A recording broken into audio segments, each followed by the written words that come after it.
নমস্কার বন্ধুরা, কম্পিটিটিভের দুনিয়ায় আপনাদের প্রত্যেকে স্বাগত এবং আপনার সাথে আছে আমি পর্ণদীপ। আর আমরা যে ম্যারাথন ক্লাস স্টার্ট করেছিলাম, আজ তার ডে 3। আর আজ আমরা বায়োলজি আলোচনা করব। সামনে যত ধরনের এক্সাম রয়েছে প্রত্যেকটা এক্সামের কথা মাথায় রেখে সমস্ত ইম্পর্ট্যান্ট তথ্য যেখান থেকে পরীক্ষায় কোশ্চেন আসে সমস্ত তথ্য আমরা এই লেকচারের মধ্যে ইনক্লুড করার চেষ্টা করব। তো ভিডিওটা সম্পূর্ণ লাভ ওঠাতে ভিডিওটা আপনাকে প্রথম থেকে শেষ পর্যন্ত দেখতে হবে, কোনো রকম স্কিপ না করে এবং ধৈর্য ধরে দেখতে হবে, তবেই কিন্তু আপনারা এই ক্লাসটার সমস্ত লাভ ওঠাতে পারবেন। তো চলুন ভিডিওটা শুরু করা যাক। তার পূর্বে পর্ণদীপস ওপিনিয়ন এই চ্যানেলটিকে সাবস্ক্রাইব করতে ভুলবেন না। এই চ্যানেলে আপনারা ডব্লিউবিসিএস এবং ইউপিএসসি রিলেটেড সমস্ত ধরনের বুক রিভিউ পাবেন প্রতি সপ্তাহে একটি করে। লিঙ্ক ডিসক্রিপশন বক্সের প্রথমেই দেওয়া থাকবে। চলুন শুরু করা যাক। প্রথমেই আমরা দেখব সবচেয়ে ইম্পর্ট্যান্ট টপিক বায়োলজি থেকে, যেটা হলো মানবদেহের বিভিন্ন রোগ। মানবদেহের বিভিন্ন রোগ এটা কিন্তু বিভিন্ন রকম কারণে হয়। যেমন ধরুন ব্যাকটেরিয়া, কিছু ব্যাকটেরিয়াবাহিত রোগ আছে, কিছু ভাইরাস গঠিত রোগ আছে, কিছু ফাঙ্গাল ডিজিজ রয়েছে, কিছু প্রোটোজোয়ার কারণে গঠিত ডিজিজ রয়েছে, হেলমিনথিক ডিজিজ রয়েছে। তো এইগুলো আমাদের এক এক করে প্রত্যেকটা দেখতে হবে, কারণ পরীক্ষায় ডিরেক্টলি কিন্তু জিজ্ঞাসা করা হয় যে, হয়তো জিজ্ঞাসা করা হলো ডিপথেরিয়া একটি ব্যাকটেরিয়াবাহিত রোগ, ভাইরাস গঠিত রোগ নাকি ফাঙ্গাল ডিজিজ। এই টাইপের কোশ্চেন কিন্তু আমাদের ডিরেক্টলি পরীক্ষায় আসতে পারে। তো এখানে দেখতে পাচ্ছেন ব্যাকটেরিয়া ডিজিজ বলে প্রথমে রয়েছে। ব্যাকটেরিয়ার কারণে কোন ডিজিজগুলো হয় এখানে দেওয়া রয়েছে, দেখুন। ডিসেন্ট্রি হয়, প্লেগ হয়, ডিপথেরিয়া হয়, কলেরা হয়, টাইফয়েড হয়, নিউমোনিয়া হয়। এছাড়া আরও অনেক রোগ হয়, যেমন ধরুন সিফিলিস, গনোরিয়া, লেপ্রোসি। এগুলো কিন্তু সাধারণত ব্যাকটেরিয়ার কারণে হয়। এবার যে দেখতে পাচ্ছেন এখানে প্রথমেই রয়েছে ডিসেন্ট্রি। এটা কিন্তু ডিরেক্টলি অনেকবারই জিজ্ঞাসা করা হয়েছে। নেক্সট প্লেগও ইম্পর্ট্যান্ট পরীক্ষার জন্য। তো সবচেয়ে ইম্পর্ট্যান্ট ডিপথেরিয়া। এখান থেকে ডিপথেরিয়া মনে রাখবেন, কোরিনে ব্যাকটেরিয়াম ডিপথেরিয়া এই ব্যাকটেরিয়ার দ্বারাই কিন্তু হয়, কিন্তু সাধারণত জিজ্ঞাসা করা হয় না যে ডিপথেরিয়া কোন ব্যাকটেরিয়ার দ্বারা গঠিত হয়। স্পেশালি ইম্পর্ট্যান্ট কিছু ব্যাকটেরিয়ার ক্ষেত্রেই সেটা জিজ্ঞেস করা হয়, যেমন ধরুন টিউবারকুলোসিস কার দ্বারা গঠিত হয়? মাইক্রোব্যাকটেরিয়াম টিউবারকুলোসিস, প্রত্যেকেই জানেন। আর ঘটিত অঙ্গ কোনটা? ফুসফুস সাধারণত হয়। এটা লক্ষণ কি? বারবার কাশি হয়, উচ্চ তাপমাত্রা আসে, জ্বর হয়। আর টিউবারকুলোসিসের ক্ষেত্রে কি ইউজ করা হয়? কোন টিকা? বিসিজি। এখানে এটা দেওয়া নেই কিন্তু আমি বলে দিচ্ছি, বিসিজি এই টিকা কিন্তু ইউজ করা হয়, ব্যাসিলাস ক্যালমেটো গুরিন ভ্যাকসিন। তো এই যে বিসিজি এটা ইউজ করা হয়। তার মানে দেখুন, এই যে ডিপথেরিয়ার ক্ষেত্রে কিন্তু ইউজ করা হয় ডিটিপি ভ্যাকসিন, ডিপথেরিয়া হুপিং কফ টিটানাস। ডিটিপি ভ্যাকসিন মনে রাখবেন, পরীক্ষার জন্য ইম্পর্ট্যান্ট। এছাড়াও হুপিং কফের ক্ষেত্রে কিন্তু ইউজ করা হয় এই যে ডিটিপি ভ্যাকসিনটা, কিন্তু ডিপথেরিয়ার ক্ষেত্রে, হুপিং কফের ক্ষেত্রে এবং টিটেনাস এই তিনটি ক্ষেত্রে কিন্তু ইউজ করা হয়।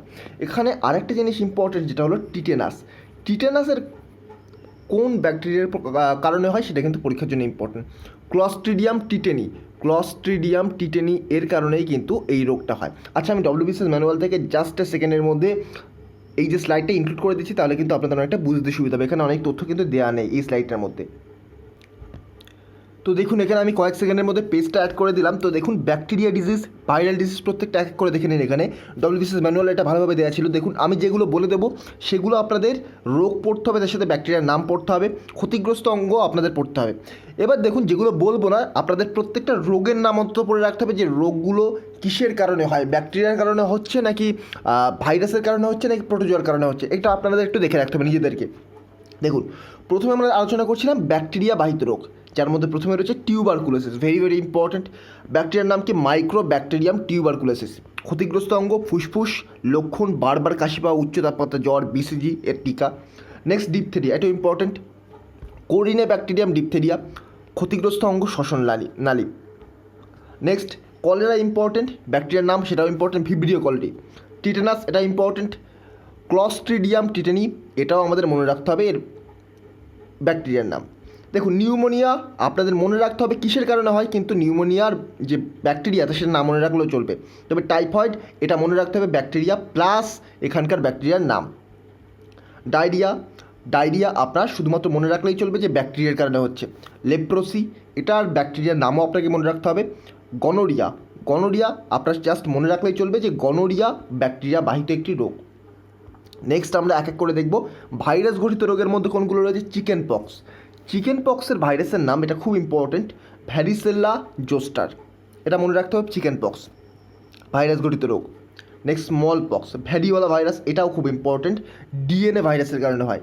র্যাবিস, র্যাবিস এটাও ইম্পর্টেন্ট, পরীক্ষার জন্য মনে রাখতে হবে। নেক্সট দেখুন মাম্পস, মাম্পসও ভাইরাসের কারণে হয়, তবে ভাইরাসের নাম মনে রাখলেও চলবে। কমন কোল্ড এটা মনে রাখতে হবে, রাইনো ভাইরাস এর কারণে কিন্তু হয়। মিজেলস, রুবেলা ভাইরাস নাম মনে রাখতে হবে। ডেঙ্গু, ডেঙ্গু মনে রাখতে হবে। পোলিও, পোলিও ভাইরাসের কারণে এটাও মনে রাখতে হবে। ইনফ্লুয়েঞ্জা এটাও মনে রাখতে হবে। এইডস এটা ভেরি ভেরি ইম্পর্ট্যান্ট। তো ভাইরাসগুলো মোটামুটি আমাদের দেখতে গেলে প্রত্যেকটাই কিন্তু নাম মনে রাখতে হবে, প্রত্যেকটা ভাইরাসের নাম। তারপরে রয়েছে হেপাটাইটিস এ মনে রাখতে হবে, হেপাটাইটিস বি মনে রাখতে হবে, চিকুনগুনিয়া মনে রাখতে হবে, জিকা মনে রাখতে হবে। দেখুন জিকা ভাইরাস রিসেন্টলি কোথায় ছড়িয়েছিল, এগুলো তো কারেন্ট অ্যাফেয়ার্সের প্রশ্ন থেকে ইম্পর্টেন্ট। সোয়াইন ফ্লু H1N1 এটাও কিন্তু ইম্পর্টেন্ট পরীক্ষার জন্য। নেক্সট কালা জ্বর, কালা জ্বর এবার প্রোটোজোয়া ঘটিত রোগ আমরা দেখে নেব। কালা জ্বর এটা কিন্তু প্রোটোজোয়ার কারণে। স্লিপিং সিকনেস প্রোটোজোয়ার কারণে। এখান থেকে আপনাদের শুধুমাত্র মনে রাখতে হবে যে প্রোটোজোয়ার কারণে কোন কোন রোগগুলো হচ্ছে। কালা জ্বর, sleeping sickness, malaria, pyorrhoea, amoebic dysentery বা অ্যামিবিয়াসিস ইত্যাদি। এছাড়াও আরও রোগের দেখুন অ্যাথলেট ফুড রয়েছে, স্ক্যাবিস রয়েছে, রিংওয়ার্ম রয়েছে, ধবিচ রয়েছে, টিনিয়া গুরিস রয়েছে, এগুলো কিন্তু পরীক্ষার জন্য ইম্পর্ট্যান্ট। তো এতক্ষণ ধরে আমরা এক এক করে প্রত্যেকটা দেখে নিলাম। এগুলো কিন্তু পরীক্ষায় ডিরেক্টলি এখান থেকে কোশ্চেন আসবে যে ম্যালেরিয়া কিসের কারণে হয়, ব্যাকটেরিয়া, ভাইরাস, প্রোটোজোয়া নাকি অন্য একটা অপশান দিয়ে দেবে। আরেকটা আনসার কী হবে, প্রোটোজোয়া। এই টাইপের কোশ্চেন কিন্তু প্রিভিয়াস ইয়ার্সে WBCS-এ, WEP-তে, WPSC-তে বারবার জিজ্ঞাসা করা হয়েছে এবং ভবিষ্যতেও কিন্তু আসবে। তো দেখুন আমি এখানে স্লাইডও অ্যাড করেছিলাম যে ডিজিজ কজ বাই ভাইরাস নামগুলো দেখে নিন। Adenovirus, common cold, AIDS, avian bird flu, তারপরে chicken pox, Ebola, hepatitis A and B, influenza, mumps, polio, rabies, SARS, কোভিড-19 যেটা এটাও কিন্তু একটা ভাইরাস, স্মল পক্স, ওয়ার্স, ওয়েস্ট নাইল। ওয়েস্ট নাইল এবং নাইল এই নামে কিন্তু অনেক ভাইরাসের নাম বেরিয়েছে, অনেক বলতে দুটি ভাইরাসের নাম বেরিয়েছে। তো ওয়েস্ট নাইলটা মনে রাখুন, এটাই পরীক্ষার জন্য ইম্পর্টেন্ট। তো এবার দেখুন আমরা ডিরেক্টলি চলে আসবো ভিটামিনে। ভিটামিন কিন্তু আমাদের পরীক্ষার জন্য খুবই গুরুত্বপূর্ণ, পরীক্ষায় ডিরেক্টলি জিজ্ঞাসা করা হয় ভিটামিনের অভাবে কোন কোন রোগ হয় এবং এই ভিটামিন কোথায় পাওয়া যায়। তো চলুন আমরা একটু দেখে নেব, ধীরে ধীরে প্রত্যেকটা ভিটামিন দেখে নেব। তো দেখুন ভিটামিন সাধারণত আমরা দুটো ভাগে ভাগ করতে পারি, একটা হলো ফ্যাট সলিউবল ভিটামিন আর একটা হলো ওয়াটার সলিউবল ভিটামিন। অর্থাৎ কি, একটা ভিটামিন যেটা ফ্যাট সলিউবল সেটা কিন্তু শুধুমাত্র ফ্যাটে দ্রবীভূত বা ফ্যাট জাতীয় দ্রব্য, চর্বি জাতীয় দ্রব্য সেখানে কিন্তু এই ভিটামিন দ্রবীভূত হয়, তাছাড়া এই ভিটামিন জলে দ্রবীভূত হয় না। আর ওয়াটার সলিউবল ভিটামিন কোনগুলো, যেগুলো শুধুমাত্র জলে দ্রবীভূত হয় তাদেরকে বলা হয় ওয়াটার সলিউবল ভিটামিন। তো ফ্যাট সলিউবল ভিটামিন কিন্তু আমাদের বেশি রয়েছে কী কী, ADEK, ADEK হচ্ছে ফ্যাট সলিউবল ভিটামিন। আর ভিটামিন বি, ভিটামিন সি এবং ভিটামিন পি, এই যে ভিটামিন BCP এটা হচ্ছে ওয়াটার সলিউবল ভিটামিন। মনে রাখবেন ফ্যাট সলিউবল ভিটামিন হচ্ছে ADEK, ওয়াটার সলিউবল ভিটামিন হচ্ছে ভিটামিন BCP। তার মধ্যে থেকে আমাদের ইম্পর্টেন্ট রয়েছে ADEK আমাদের প্রত্যেকটা পড়তে হবে, কিন্তু ওয়াটার সলিউবল ভিটামিন থেকে আমাদের প্রত্যেকটা না পড়লেও চলবে। তার আগে বলে দিই ফ্যাট সলিউবল ভিটামিন থেকে কোনগুলো পড়তে হবে। তো এগুলো তো প্রত্যেকটা পড়তে হবে সেটা বললাম। তো ভিটামিন A রয়েছে, ভিটামিন এর বিজ্ঞানসম্মত নাম কি, রেটিনল। আর ভিটামিন এর হবে কী রোগ হয়, ভিটামিন A না থাকলে কিন্তু নাইট ব্লাইন্ডনেস হয়, কেরাটোম্যালাসিয়া হয়। ভিটামিন ডি এর কারণে কী হয়, ভিটামিন ডি এর বিজ্ঞানসম্মত নাম কি, ক্যালসিফেরল। এবং এই ভিটামিন ডি যদি না থাকে কারোর দেহে তখন শিশুদের কিন্তু রিকেট রোগ হয় এবং বড়দের অস্টিওম্যালাসিয়া রোগ হয়। তো দাঁতে এখানে এছাড়াও দাঁতের বৃদ্ধি ব্যাহত হয়ে যায়, দাঁতের ক্ষয় হতে থাকে, রক্তে ক্যালসিয়ামের পরিমাণ কমে যায়, এগুলো কিন্তু ভিটামিন ডি এর ডেফিসিয়েন্সি ডিজিজ। নেক্সট হচ্ছে ভিটামিন ই। ভিটামিন ই এর বিজ্ঞানসম্মত নাম, ভিটামিন ই এর বিজ্ঞানসম্মত নাম হচ্ছে টোকোফেরল। টোকোফেরল এটি সাধারণত অভাবজনিত ফলে বন্ধ্যাত্ব অর্থাৎ প্রজনন ক্ষমতা হ্রাস পায়, মহিলাদের বন্ধ্যাত্ব বা প্রজনন ক্ষমতা হ্রাস পায়, এটা কিন্তু একটা কমন প্রবলেম। আর জরায়ুর মধ্যে ভ্রূণের মৃত্যু ঘটে, স্তন্যদুগ্ধ নিঃসরণ কমে যায়, নিউবর্ন ইনফ্যান্টের ক্ষেত্রে অ্যানিমিয়া দেখা যায়, মিড হেমোলিটিক অ্যানিমিয়া দেখা যায়। এছাড়াও আছে ভিটামিন কে। ভিটামিন কে এর বিজ্ঞানসম্মত নাম হচ্ছে ফাইলোকুইনন বা ন্যাপথোকুইলন। মনে রাখবেন ফাইলোকুইনন বা ন্যাপথোকুইলন। ভিটামিন কের যদি অভাব হয় তখন কিন্তু স্বাভাবিক যে রক্ত তঞ্চন আমাদের ধরুন কেটে গেল, সেখান থেকে রক্ত বার হওয়াটা আপনার কিন্তু বন্ধ হয়ে যায়, সেটা কিন্তু ব্যাহত হয়। অর্থাৎ রক্ত তঞ্চন, রক্ত আর জমাট বাঁধে না, অটোমেটিক রক্তক্ষরণ হতে থাকে। তো এই হচ্ছে fat soluble vitamin, vitamin A, vitamin D, vitamin E এবং ভিটামিন কে। তারপরে রয়েছে ওয়াটার সলিউবল ভিটামিন, যার মধ্যে রয়েছে বিয়ন। বিয়নের বিজ্ঞানসম্মত নাম কি? বিয়নের বিজ্ঞানসম্মত নাম হচ্ছে থাইমিন। আর থাইমিনের অভাব হলে হয় বেরি রোগ। বেরি রোগ ভিটামিন বিয়নের অভাবে থাইমিন প্রভাবে হয়। ভিটামিন বি টু এর বিজ্ঞানসম্মত নাম কি? রাইবোফ্লাভিন। ভিটামিন বি টু এর রাইবোফ্লাভিন। ভিটামিন বি থ্রি দেখুন নিয়াসিন বা নিয়াসিনামাইড। ভিটামিন বি থ্রি এর নিয়াসিন বা নিয়াসিনামাইড। তো মনে রাখবেন নিয়াসিনের অভাবে কিন্তু ভিটামিনটা বি ফাইভ হবে। বি থ্রির নাম প্যান্টোথেনিক অ্যাসিড, এটা একটু উল্টো রয়েছে, এখানে স্লাইডটা নিয়েছে এটা উল্টো রয়েছে। ভিটামিন বি ফাইভের নাম হচ্ছে নিয়াসিন এবং ভিটামিন বি থ্রি এর নাম প্যান্টোথেনিক অ্যাসিড। তো ভিটামিন বি ফাইভের অভাবে, নিয়াসিনের অভাবে পেলেগ্রা রোগ হয়। আর এই রোগ হলে কিন্তু চামড়া এবং অন্যান্য বিভিন্ন অংশে ফুলে যায়, এছাড়াও জিভে আমাদের জ্বালা করে, বিভিন্ন চামড়া খসখসে হয়ে যায়, এটা কিন্তু ভিটামিন বি ফাইভের অভাবে ঘটে। এছাড়াও এখান থেকে ইম্পর্ট্যান্ট বলতে বি সেভেনের বিজ্ঞানসম্মত নাম ইম্পর্ট্যান্ট বায়োটিন, বি নাইনের বিজ্ঞানসম্মত নাম এটাও important folic acid, B twelve very very important cyanocobalamin vitamin B টুয়েলভের বিজ্ঞানসম্মত নাম। আর ভিটামিন বি টুয়েলভের যদি অভাব ঘটে তখন কিন্তু অ্যানিমিয়া দেখা যায়। অ্যানিমিয়া হচ্ছে রক্তাল্পতা। তো এরপর আমরা ধীরে ধীরে দেখে নেব যে কোন ভিটামিন কোথায় কোথায় পাওয়া যায়। আরেকটা রয়েছে ভিটামিন সি। ভিটামিন সি এর বিজ্ঞানসম্মত নাম কি? Ascorbic acid. ভিটামিন সি এর অভাব ঘটলে কিন্তু স্কারভি রোগ দেখা যায়। একটা জিনিস আমাদের মনে রাখতে হবে যে ভিটামিন ফুটন্ত কোনো রকম জিনিসে এই ভিটামিন সি কিন্তু পাওয়া যায় না, তাপের প্রভাবে ভিটামিন সি নষ্ট হয়ে যায়। আর সাধারণত এই যে ভিটামিন সি, এটা সাধারণত প্রাণীজ খাদ্যে খুব বেশি পরিমাণে থাকে না, তবে মাতৃদেহে স্তন্যদুগ্ধে থাকে, পাস্তুরাইজ দুধে এবং ফুটন্ত দুধে কিন্তু একেবারেই থাকে না। তার কারণ তাপের প্রভাবে ভিটামিন সি নষ্ট হয়ে যায়। এটা পরীক্ষার জন্য ইম্পর্টেন্ট, আমাদের মনে রাখতে হবে। এবার আমি এক এক করে প্রত্যেকটা ভিটামিন কোথায় কোথায় পাওয়া যায় সেটা একটু বলে দিই। ভিটামিন এ কোথায় পাওয়া যায়? সাধারণত উদ্ভিদের ক্ষেত্রে মটরশুঁটি, পালং শাক, টমেটো, গাজর, বাঁধাকপি। প্রাণীর ক্ষেত্রে মাছ, ডিমের কুসুম, দুধ, মাখন, কড লিভার তেল এখানে পাওয়া যায়। ভিটামিন বি কোথায় পাওয়া যায়? ভিটামিন অঙ্কুরিত ছোলা, বাদাম, পালং শাক, আটা, বাঁধাকপি, ঢেঁকি ছাটা চাল। প্রাণীর ক্ষেত্রে দুধ, মাছ, মাংস, তারপর ডিম এখানে কিন্তু পাওয়া যায়। ভিটামিন সি কোথায় পাওয়া যায়? ভিটামিন সি সাধারণত কমলালেবু, আম, পেয়ারা, আঙুর এইসব জায়গায় পাওয়া যায়। আর প্রাণীদেহে কিন্তু পাওয়া যায় না ভিটামিন সি অতটা। আর ভিটামিন ডি পাওয়া যায় কড লিভার অয়েল, ডিম, মাখন, দুধ, বাঁধাকপি এখানে কিন্তু ভিটামিন ডি পাওয়া যায়। ভিটামিন ই পাওয়া যায় লেটুস শাক, গমের অঙ্কুর থেকে যে তেল নিঃসৃত করা হয়, এছাড়াও পাঠার যকৃৎ, দুধ, ডিমের কুসুম এগুলো কিন্তু ভিটামিন ই থেকে পাওয়া যায়। সাধারণত এই টাইপের কোশ্চেন জিজ্ঞাসা করা হয়, তবে ভিটামিন কে দুধ, শুকরের যকৃৎ থেকে নিঃসৃত তেল, মাখন, বাঁধাকপি, টমেটো, পালং শাক এখানে কিন্তু পাওয়া যায়। তবে আপনাদের নাম মনে রাখলেও চলবে, সাধারণত খুব রেয়ার জিজ্ঞাসা করা হয়, যদি কোশ্চেন কঠিন টাপ করতে চায় তখনই কিন্তু জিজ্ঞাসা করা হয়। সাধারণত আপনাদের মনে হতে পারে এই যে কোন ভিটামিন কোথায় পাওয়া যায়, এটা তো এমন একটা টাফ কোশ্চেন না। তার কারণ বলছি কেন টাফ কোশ্চেন এটা। দেখুন প্রত্যেকটা ভিটামিন কিন্তু প্রায় প্রত্যেকটা উপাদানেই পাওয়া যায়, প্রত্যেকটা উপাদানই কিন্তু প্রায় কমন, সেহেতু কারেক্ট অ্যান্সার করা অনেকটাই কিন্তু টাফ হয়ে যায়। হয়তো আমাদের পড়ার সময় অতটা টাফ লাগে না, কিন্তু অ্যাকচুয়ালি যখন আমরা অ্যাটেম্প করি তখন কিন্তু সবগুলোই একই রকম মনে হয় এবং একই সোর্স থেকে পাওয়া যায় বলে মনে হয়। যেমন ধরুন আমি শাক বললাম, এই শাকের মধ্যে দেখুন ভিটামিন এ পাওয়া যায়, ভিটামিন বি পাওয়া যায়, ভিটামিন সি পাওয়া যায়, এছাড়াও আপনাদের বলতে গেলে ভিটামিন ই পাওয়া যায়, ভিটামিন কেও কিন্তু এই পাওয়া যায়। তাহলে শাক যদি অপশানে থাকে আপনি কিন্তু সেটা কারেক্ট অ্যান্সার করতে পারবেন না। আর মনে রাখবেন ভিটামিন বি টুয়েলভ, এখানে কিন্তু কোবাল্ট থাকে। ভিটামিন বি টুয়েলভে কী থাকে? কোবাল্ট থাকে।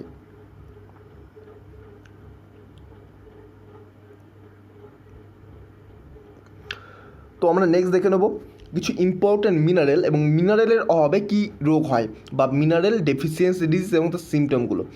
জাস্ট এর মধ্যে প্রথমে রয়েছে দেখুন আয়রন। আয়রনের অভাব ঘটলে কিন্তু অ্যানিমিয়া রোগ হয় বা রক্তাল্পতা রোগ হয়।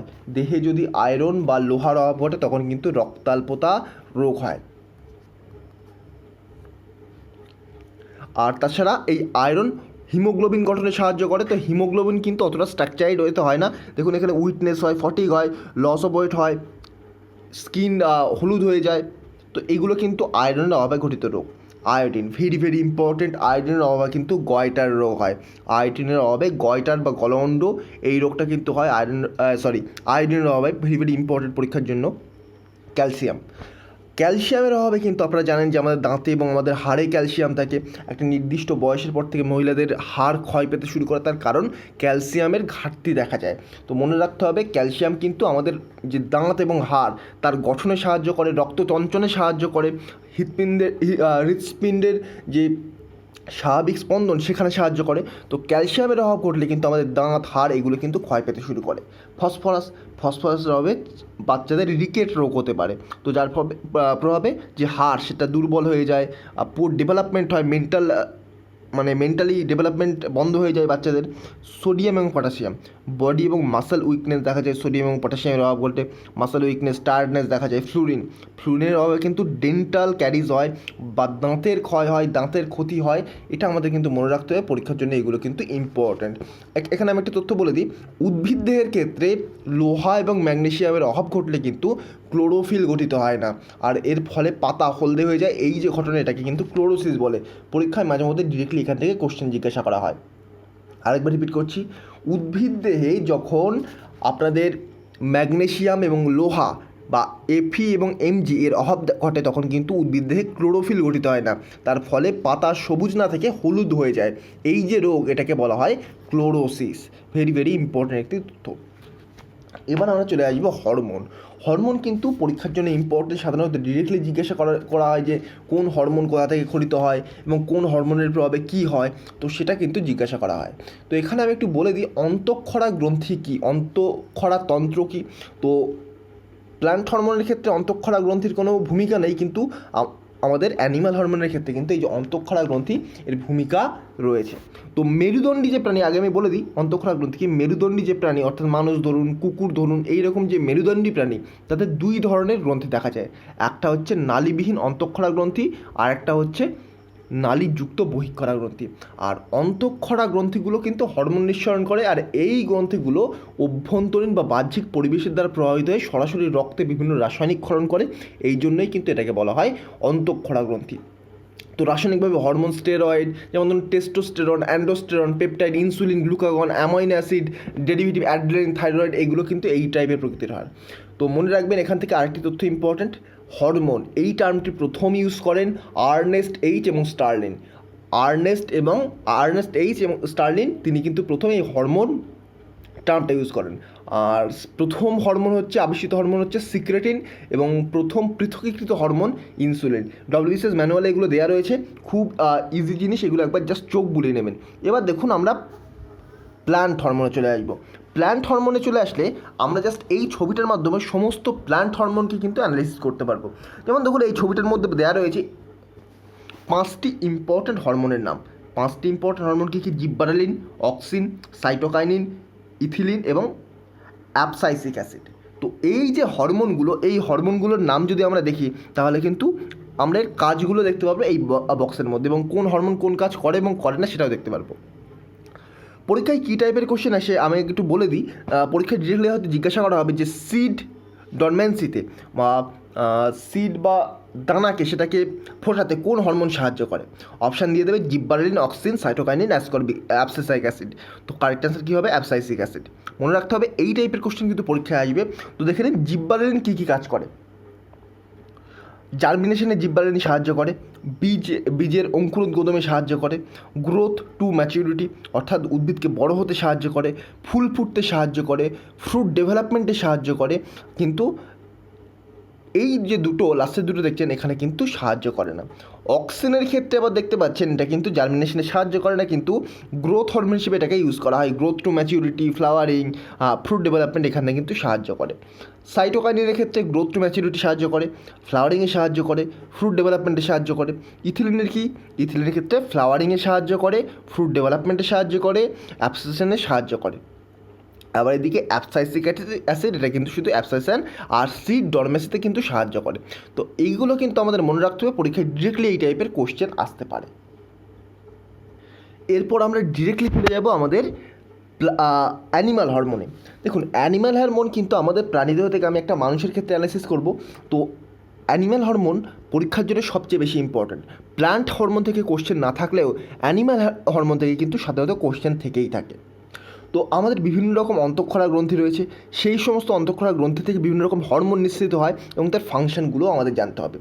তো প্রথমে দেখতে পাচ্ছেন এখানে হাইপোথ্যালামাস থেকে কী কী স্টিমুলেটরস, ইনহিবিটরস, পিটুইটারি হরমোন রেগুলেশন এখানে দেওয়া রয়েছে। পিটুইটারি থেকে এসিটিএস, এফএইচএইচ, গ্রোথ হরমোন, প্রোক্লেটিন, এলএইচ, টিএসএইচ, এগুলো ইম্পর্ট্যান্ট। তবে সবচেয়ে এখানে যেগুলো ইম্পর্ট্যান্ট তার মধ্যে রয়েছে ইনসুলিন। ইনসুলিন কোথা থেকে উৎপন্ন হয় সেটা আমাদের পরীক্ষার জন্য ইম্পর্ট্যান্ট খুব। ইনসুলিন ইনসুলিন কিন্তু মনে রাখতে হবে আমাদের অগ্নাশয়ের মিশ্র গ্রন্থি বা মিক্স গ্ল্যান্ড থেকে উৎপন্ন হয়। আইলেটস অফ ল্যাঙ্গারহ্যান্সের বিটা কোষ থেকে ইনসুলিন উৎপত্তি হয়। আচ্ছা, এখানে আমি একটু চেষ্টা করে দেখি যদি দেওয়া থাকে এখানটায়। আচ্ছা, এখানে দেওয়া নেই, ছবির মাধ্যমে দেওয়া নেই। ইনসুলিন আমাদের অগ্নাশয়ের আইলেটস অফ ল্যাঙ্গারহ্যান্সের বিটা কোষ থেকে উৎপন্ন হয়। জাস্ট মনে রাখতে হবে এই বিটা কোষ থেকে, অগ্নাশয়ের আইলেটস অফ ল্যাঙ্গারহ্যান্সের বিটা কোষ থেকে উৎপন্ন হয়। এখানে আবার একটি কোষ রয়েছে আলফা কোষ। আলফা কোষ থেকে তাহলে কি উৎপন্ন হয়? গ্লুকাগন। গ্লুকাগন উৎপন্ন হয় আলফা কোষ থেকে। আবার ডেল্টা কোষও কিন্তু রয়েছে, তবে ডেল্টা কোষ থেকে যেটা নিঃসৃত হয় সেটা কিন্তু পরীক্ষার জন্য অতটা ইম্পর্টেন্ট নয়। সোমাটোস্টেটিন ডেল্টা কোষ থেকে ইম্পর্টেন্ট হয়, তবে উৎপন্ন হয়, তবে বিটা কোষ এবং আলফা কোষ পরীক্ষার জন্য ইম্পর্টেন্ট। বিটা কোষ থেকে ইনসুলিন এবং আলফা কোষ থেকে গ্লুকাগন, এটাই কিন্তু উৎপন্ন হয়।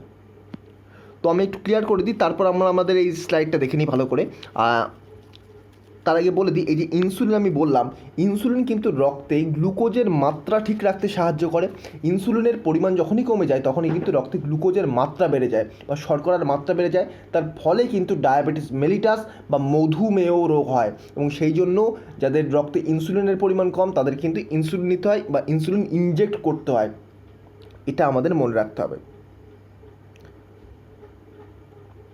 এই যে প্যানক্রিয়াস থেকে দেখুন ইনসুলিন উৎপন্ন হয়, এখানে দেওয়া রয়েছে ইনসুলিন গ্লুকাগন প্যানক্রিয়াস থেকে উৎপন্ন হয় এবং মেটাবলিজম এবং নিউট্রিয়েন্ট মেটাবলিজম এগুলো কিন্তু কন্ট্রোল করে।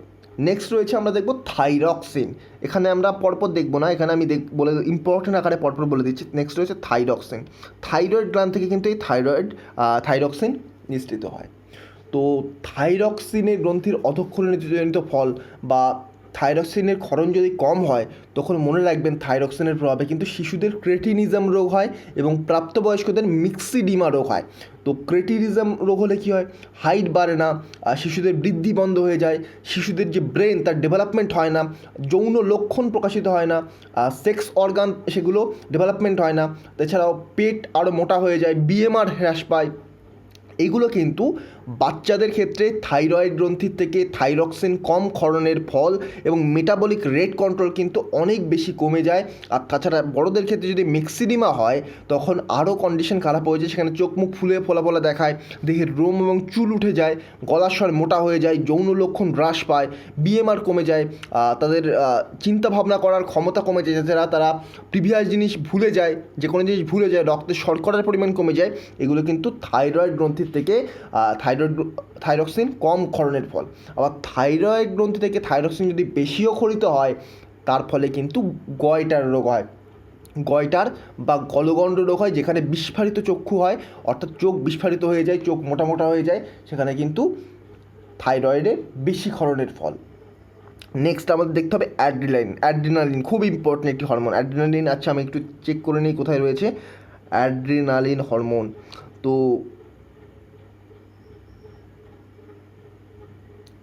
সেখানে এই যে পেয়েছি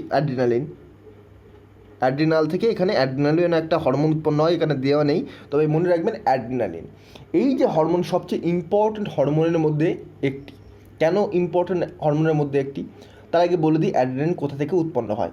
অ্যাড্রিনালিন কিন্তু অ্যাড্রিনাল গ্রন্থির মেডালা অঞ্চল থেকে উৎপন্ন হয়, মনে রাখতে হবে মেডালা অঞ্চল থেকে।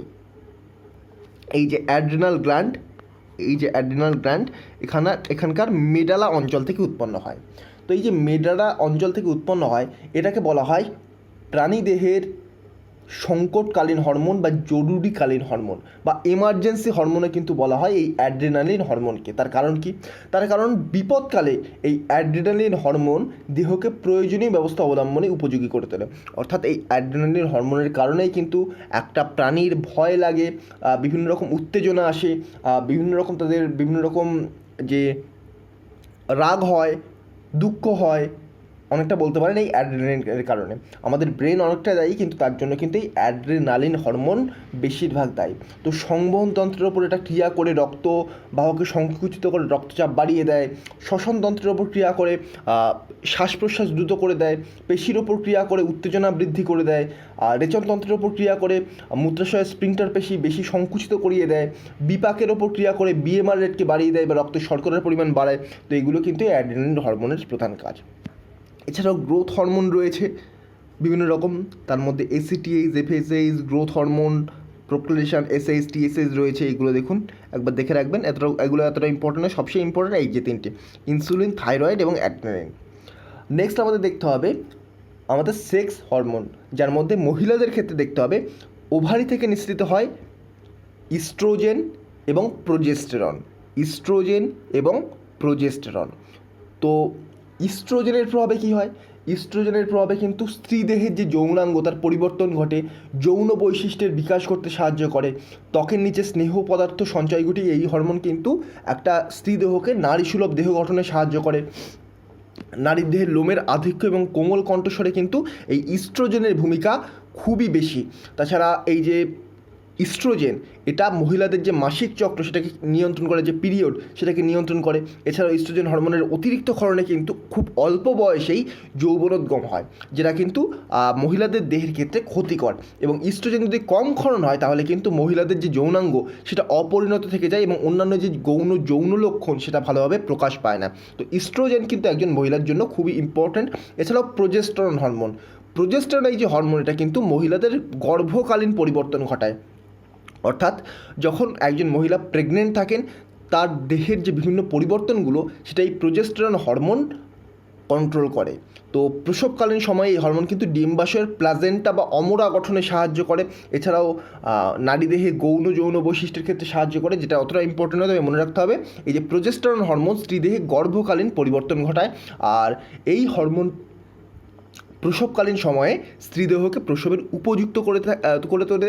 এছাড়াও পুরুষের ক্ষেত্রে সেক্স হরমোনের ক্ষেত্রে রয়েছে টেস্টোস্টেরন। টেস্টোস্টেরন কি? তো টেস্টোস্টেরন যে হরমোন, এই হরমোন কিন্তু সাধারণত শুক্রাশয়ের লেডিগের আন্তঃকোষ থেকে এটা নিঃসৃত হয়। এখানে অতটাও দেয়া নেই, দেখুন টেস্টোস্টেরন জাস্ট একটু দেয়া রয়েছে। এই যে টেস্টোস্টেরন এখান থেকে, আর মহিলাদের ওভারির এখান থেকে উৎপন্ন হয় এই যে ইস্ট্রোজেন এবং প্রোজেস্টেরন, এই যে হরমোন দুটো স্ত্রীলোকের ডিম্বাশয়ের পরিণত ডিম্বথলি এবং ইস্ট্রোজেন হরমোন নিঃসৃত হয়। এছাড়া ডিম্বাশয়ের পিত্তগ্রন্থি বা প্লাজেন্টা থেকে প্রোজেস্টেরন হরমোন নিঃসৃত হয়। তো এখানে মনে রাখতে হবে টেস্টোস্টেরন হরমোনের কাজ কি? শুক্রাণু উৎপাদন ক্রিয়া অব্যাহত রাখে। তাছাড়া পুরুষ দেহের যৌনাঙ্গের বিকাশ ঘটাতে সাহায্য করে। দাড়িগোপ এর জন্য এই টেস্টোস্টেরন হরমোন দায়ী। এছাড়াও পুরুষ দেহের যে যৌন লক্ষণ সেগুলো কিন্তু টেস্টোস্টেরনের জন্যই হয়। আর তাছাড়া পুরুষদের গলার স্বর আরও মোটা করে। এছাড়াও টেস্টোস্টেরন হরমোন ক্ষরণের ফলে কিন্তু বিএমআর বেড়ে যায় এবং দেহের হস্তি ও পেশিসহ অন্যান্য অঙ্গের বৃদ্ধি ঘটে এবং গর্ভাধান ক্ষমতা কিন্তু এই যে টেস্টোস্টেরন হরমোনই বৃদ্ধি করে। তো এই ছিল মোটামুটি হরমোন থেকে আমাদের ইম্পর্ট্যান্ট কিছু তথ্য। এবার আমরা দেখব এজেন্টিয়াল এলিমেন্টগুলো। আমাদের এই যে প্রকৃতি আমাদের এই যে পৃথিবী, এখানে অনেকগুলো এজেন্টিয়াল এলিমেন্ট রয়েছে, যেটাকে আমরা মাইক্রো এবং ম্যাক্রো এই দুই ধরনের এলিমেন্টে বিভক্ত করি। তো এজেন্টিয়াল এলিমেন্টের মধ্যে কোনগুলো পড়ে? এজেন্টিয়াল এলিমেন্ট কথার অর্থ হলো যেগুলো আমাদের অবশ্যম্ভাবী, যে এলিমেন্টগুলো না থাকলে আমাদের প্রাণীদেহ, আমাদের উদ্ভিদ এগুলো কিন্তু একেবারেই বাস করতে পারবে না এবং যার কিন্তু একেবারে বিনাশ হয়ে যাবে যে এলিমেন্টগুলো না থাকলে। তো এই যে এজেন্টিয়াল এলিমেন্টের মধ্যে কোনগুলো পড়ে দেখে নিন। এখানে বলছে দেখুন কার্বন, হাইড্রোজেন, অক্সিজেন এবং নাইট্রোজেন, এগুলো তো পড়ছেই। তো এগুলো দেখুন সোর্স, দেখুন এগুলো সোর্স হচ্ছে এয়ার, ওয়াটার, সয়েল, এগুলো হচ্ছে এজেন্টিয়াল এলিমেন্টের মধ্যে সবচেয়ে ইম্পর্টেন্ট এবং এগুলো সোর্স কি? এয়ার বা বায়ু, জল এবং মাটি থেকে। আর এখানে দেখুন তাছাড়াও রয়েছে এজেন্টিয়াল এলিমেন্টের মধ্যে ফসফরাস রয়েছে, পটাশিয়াম রয়েছে, ক্যালসিয়াম রয়েছে, ম্যাগনেসিয়াম রয়েছে, সালফার রয়েছে, বোরন রয়েছে, জিঙ্ক রয়েছে, কপার রয়েছে, ম্যাঙ্গানিজ রয়েছে, আয়রন রয়েছে, ক্লোরাইড রয়েছে, মলিবডেনাম রয়েছে। আর এইগুলোর সোর্স দেখুন সয়েল এবং বিভিন্ন রকমের ফার্টিলাইজার থেকে। তো এই এসেনশিয়াল এলিমেন্টকে আমরা সাধারণত দুটো ভাগে ভাগ করি, একটা মাইক্রো এলিমেন্ট, একটা ম্যাক্রো এলিমেন্ট। তো এখানে ট্রেস বলে দেওয়া রয়েছে মাইক্রো এলিমেন্ট, এগুলো এখানে অবশ্যই দেওয়া রয়েছে, কিন্তু ম্যাক্রো এলিমেন্টগুলো দেওয়া নেই। তো এই ম্যাক্রো এলিমেন্টগুলো আপনারা একটু নোট করে নেবেন। ম্যাক্রো এলিমেন্টগুলো আমি আগের স্লাইড থেকে দেখিয়ে দিচ্ছি কোনগুলো ম্যাক্রো এলিমেন্টের মধ্যে। প্রত্যেকটার পাশে আমি টিক মেরে দিচ্ছি যেগুলো ম্যাক্রো এলিমেন্ট। তো তার আগে আমি ক্লিয়ার করে দিই পেজটা। দেখুন ম্যাক্রো এলিমেন্ট অর্থাৎ যে এলিমেন্টগুলো অপরিহার্য মৌলদের মধ্যে ম্যাক্রো এলিমেন্ট, সেগুলো কিন্তু মনে রাখবেন টোটাল 9টা রয়েছে। ম্যাক্রো এলিমেন্ট টোটাল 9টা রয়েছে। কী কী ম্যাক্রো এলিমেন্ট রয়েছে? কার্বন আছে, হাইড্রোজেন রয়েছে, অক্সিজেন আছে, নাইট্রোজেন রয়েছে, ফসফরাস রয়েছে, পটাশিয়াম রয়েছে, ক্যালসিয়াম রয়েছে, ম্যাগনেসিয়াম রয়েছে, আর রয়েছে সালফার। তো এই যে ফার্স্ট 9 এলিমেন্ট, এগুলো কিন্তু ম্যাক্রো এলিমেন্টের মধ্যে পড়ে। এই ম্যাক্রো এলিমেন্ট আর বাকি যে এলিমেন্ট সেগুলোকে বলা হয় ট্রেস এলিমেন্ট অথবা মাইক্রো এলিমেন্ট। ট্রেস এলিমেন্ট অথবা মাইক্রো এলিমেন্ট এর মধ্যে কোনগুলো পড়ছে দেখুন: iron, zinc, manganese, copper, iodine, cobalt, nickel, fluorine, vanadium, chromium, molybdenum, selenium, tin, silicon, এগুলো কিন্তু মাইক্রো এলিমেন্টের মধ্যে পড়ে। তবে এখানে কয়েকটি ডেফিসিয়েন্সি ডিজিজ আপনাদের মনে রাখতে হবে যে এই মাইক্রো এলিমেন্ট বা ট্রেস এলিমেন্ট এর অভাবে কী কী রোগ হয়। যার মধ্যে প্রথম রয়েছে আয়রন। মনে রাখবেন আয়রন বা লোহার অভাবে কচি পাতায় কিন্তু ক্লোরোসিস রোগ দেখা যায়। এখানে কিন্তু পাতা হলুদ হয়ে যায়। একটু আগে আমি যেটা বললাম, আয়রন এবং ম্যাগনেসিয়ামের অভাবে কচি পাতায় ক্লোরোসিস দেখা যায়, পাতা হলুদ হয়ে যায়, এখানে ক্লোরোফিল গঠিত হয় না। তাছাড়াও রয়েছে জিঙ্ক। জিঙ্কের প্রভাবে কিন্তু ক্লোরোসিস গঠিত হয়। এছাড়া ওন্ড হিলিং হয় না ঠিকমতোভাবে, অর্থাৎ মানে ক্ষয় হলে সেটা কিন্তু আবার আগের মতো ডেভেলপমেন্ট হয় না। আর প্রাণীদের ক্ষেত্রে দেখুন correction of taste disorder, improve resistance to infection and immune function, এগুলো রয়েছে। ক্রোমিয়াম রয়েছে, তার মধ্যে এছাড়াও রয়েছে আয়োডিন। আয়োডিনের অভাবে তো অবশ্যই এখানে মনে রাখতে হবে গয়টার রোগ হয়, একটু আগে আলোচনা করলাম। তবে প্ল্যান্টের ক্ষেত্রে বা উদ্ভিদের ক্ষেত্রে আয়রনের অভাবে কচি পাতায় ক্লোরোসিস দেখা যায়, কপারের অভাবে সতেজহীনতা বা কচিপত্রের পচন দেখা যায়। আর এটা তো সম্পূর্ণ প্রাণীদেহের ক্ষেত্রে দেওয়া রয়েছে।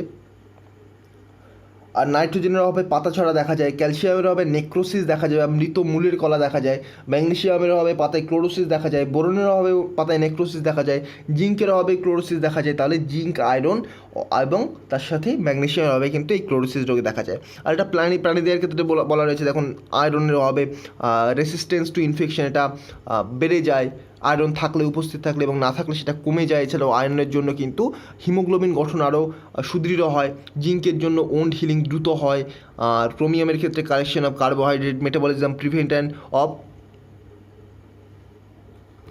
তো ক্রোমিয়ামের জন্য এই যে কার্বোহাইড্রেট মেটাবলিজম এটা বৃদ্ধি পায়। তাছাড়া সেলেনিয়াম এখানে অ্যান্টি ক্যান্সার অ্যাক্টিভিটি কাজ করে। ফ্লুরিন এটা ডেন্টাল ক্যারিজকে প্রিভেন্ট করে। তো এগুলো কিন্তু আমাদের মাইক্রো এলিমেন্টের ইম্পর্ট্যান্ট কাজ। নেক্সট আমরা দেখব দাঁত সম্পর্কে। তো আমাদের কত রকমের দাঁত রয়েছে, কী কী দাঁত রয়েছে, সেগুলো কিন্তু পরীক্ষায় ডিরেক্টলি জিজ্ঞাসা করা হয়। তো আমি যেগুলো ইম্পর্ট্যান্ট পরীক্ষায় বারবার জিজ্ঞাসা করা হয় সেখান থেকেই কিন্তু টপিকগুলো এনেছি। তো দেখুন টিথ, আমাদের কী কী দাঁত রয়েছে। টোটাল আমাদের দাঁত রয়েছে কিন্তু 4 প্রকারের। কী কী দাঁত? 4 প্রকারের দাঁতগুলোর মধ্যে রয়েছে কি ইনসিজর, মোলার, প্রিমোলার এবং ক্যানাইন। প্রত্যেকটা দাঁতই কিন্তু আমাদের পরীক্ষার জন্য ইম্পর্ট্যান্ট। আরেকবার রিপিট করছি, প্রিমোলার, ক্যানাইন, ইনসিজর এবং মোলার। তো এখানে মনে রাখতে হবে মানুষের দুধের দাঁতে মোলার অনুপস্থিত থাকে, অর্থাৎ দুধের দাঁতে মোলার দাঁত কিন্তু অনুপস্থিত থাকে। এবার দেখুন কোন দাঁতগুলোকে কী বলে। এই যে প্রথম 4টে ওপরের নিচের দেখুন এই ওপর 4টে, এটাকে বলা হয় ইনসিজর। তেমনই এটা কিন্তু ওপরের এই 4টাকেও কিন্তু বলা হয় ইনসিজর দাঁত। এই যে একেবারে মাড়ির দাঁত এটাকে বলা হয় মোলার দাঁত। এই যে দুটো দাঁত এটাকে বলা হয় ক্যানাইন দাঁত। তো এটাকে অনেক সময় বলা হয় কুকুরের দাঁতও কিন্তু বলা হয়। এখানে বলা হয়েছে প্রিমোলার দাঁত, এখানে রয়েছে প্রিমোলার দাঁত। তো এটা তো এক এক সাইডে দেখানো হয়েছে, এটা যখন এই নিচের সাইড এবং ওপর সাইড দুটোকে যোগ করা হবে তখন কিন্তু এটা তার পরিমাণ ডবল হয়ে যাবে। তো এটার পরিমাণ তখন ডবল হয়ে যাবে। আর এপাশে আপনারা গুণে দেখুন, এগুলো যদি আপনারা গুণে দেখেন তাহলে দেখতে পাচ্ছেন নিচের সাইডে রয়েছে 16খানা, উপরের সাইডেও রয়েছে 16খানা। তাহলে 16 দুগুণ 32টা দাঁত কিন্তু রয়েছে। তো ডেন্টাল ফর্মুলা আমাদের মনে রাখতে হবে। দেখুন ইনসিজর রয়েছে টোটাল 8টা, যেটা কাট এবং বাইটে সাহায্য করে। ক্যানাইন রয়েছে 4টে, যেটা টিয়ারে সাহায্য করে। প্রিমোলার রয়েছে 8টা, যেটা চিউ এবং গ্রিন্ডে সাহায্য করে। মোলার রয়েছে 12টা, যেটা চিউ এবং গ্রিন্ডে সাহায্য করে। তো এবার আমরা একটু ডেন্টাল ফর্মুলা দেখে নেব। ডেন্টাল ফর্মুলা যদি আমরা দেখে নিই তাহলে কিন্তু আমাদের সুবিধা হবে। ইনসিজরের ক্ষেত্রে দেখুন, ইনসিজরের ক্ষেত্রে আমাদের কীরকম 2/2, ইনসিজরের ক্ষেত্রে 2/2, টোটাল কিন্তু 8টা।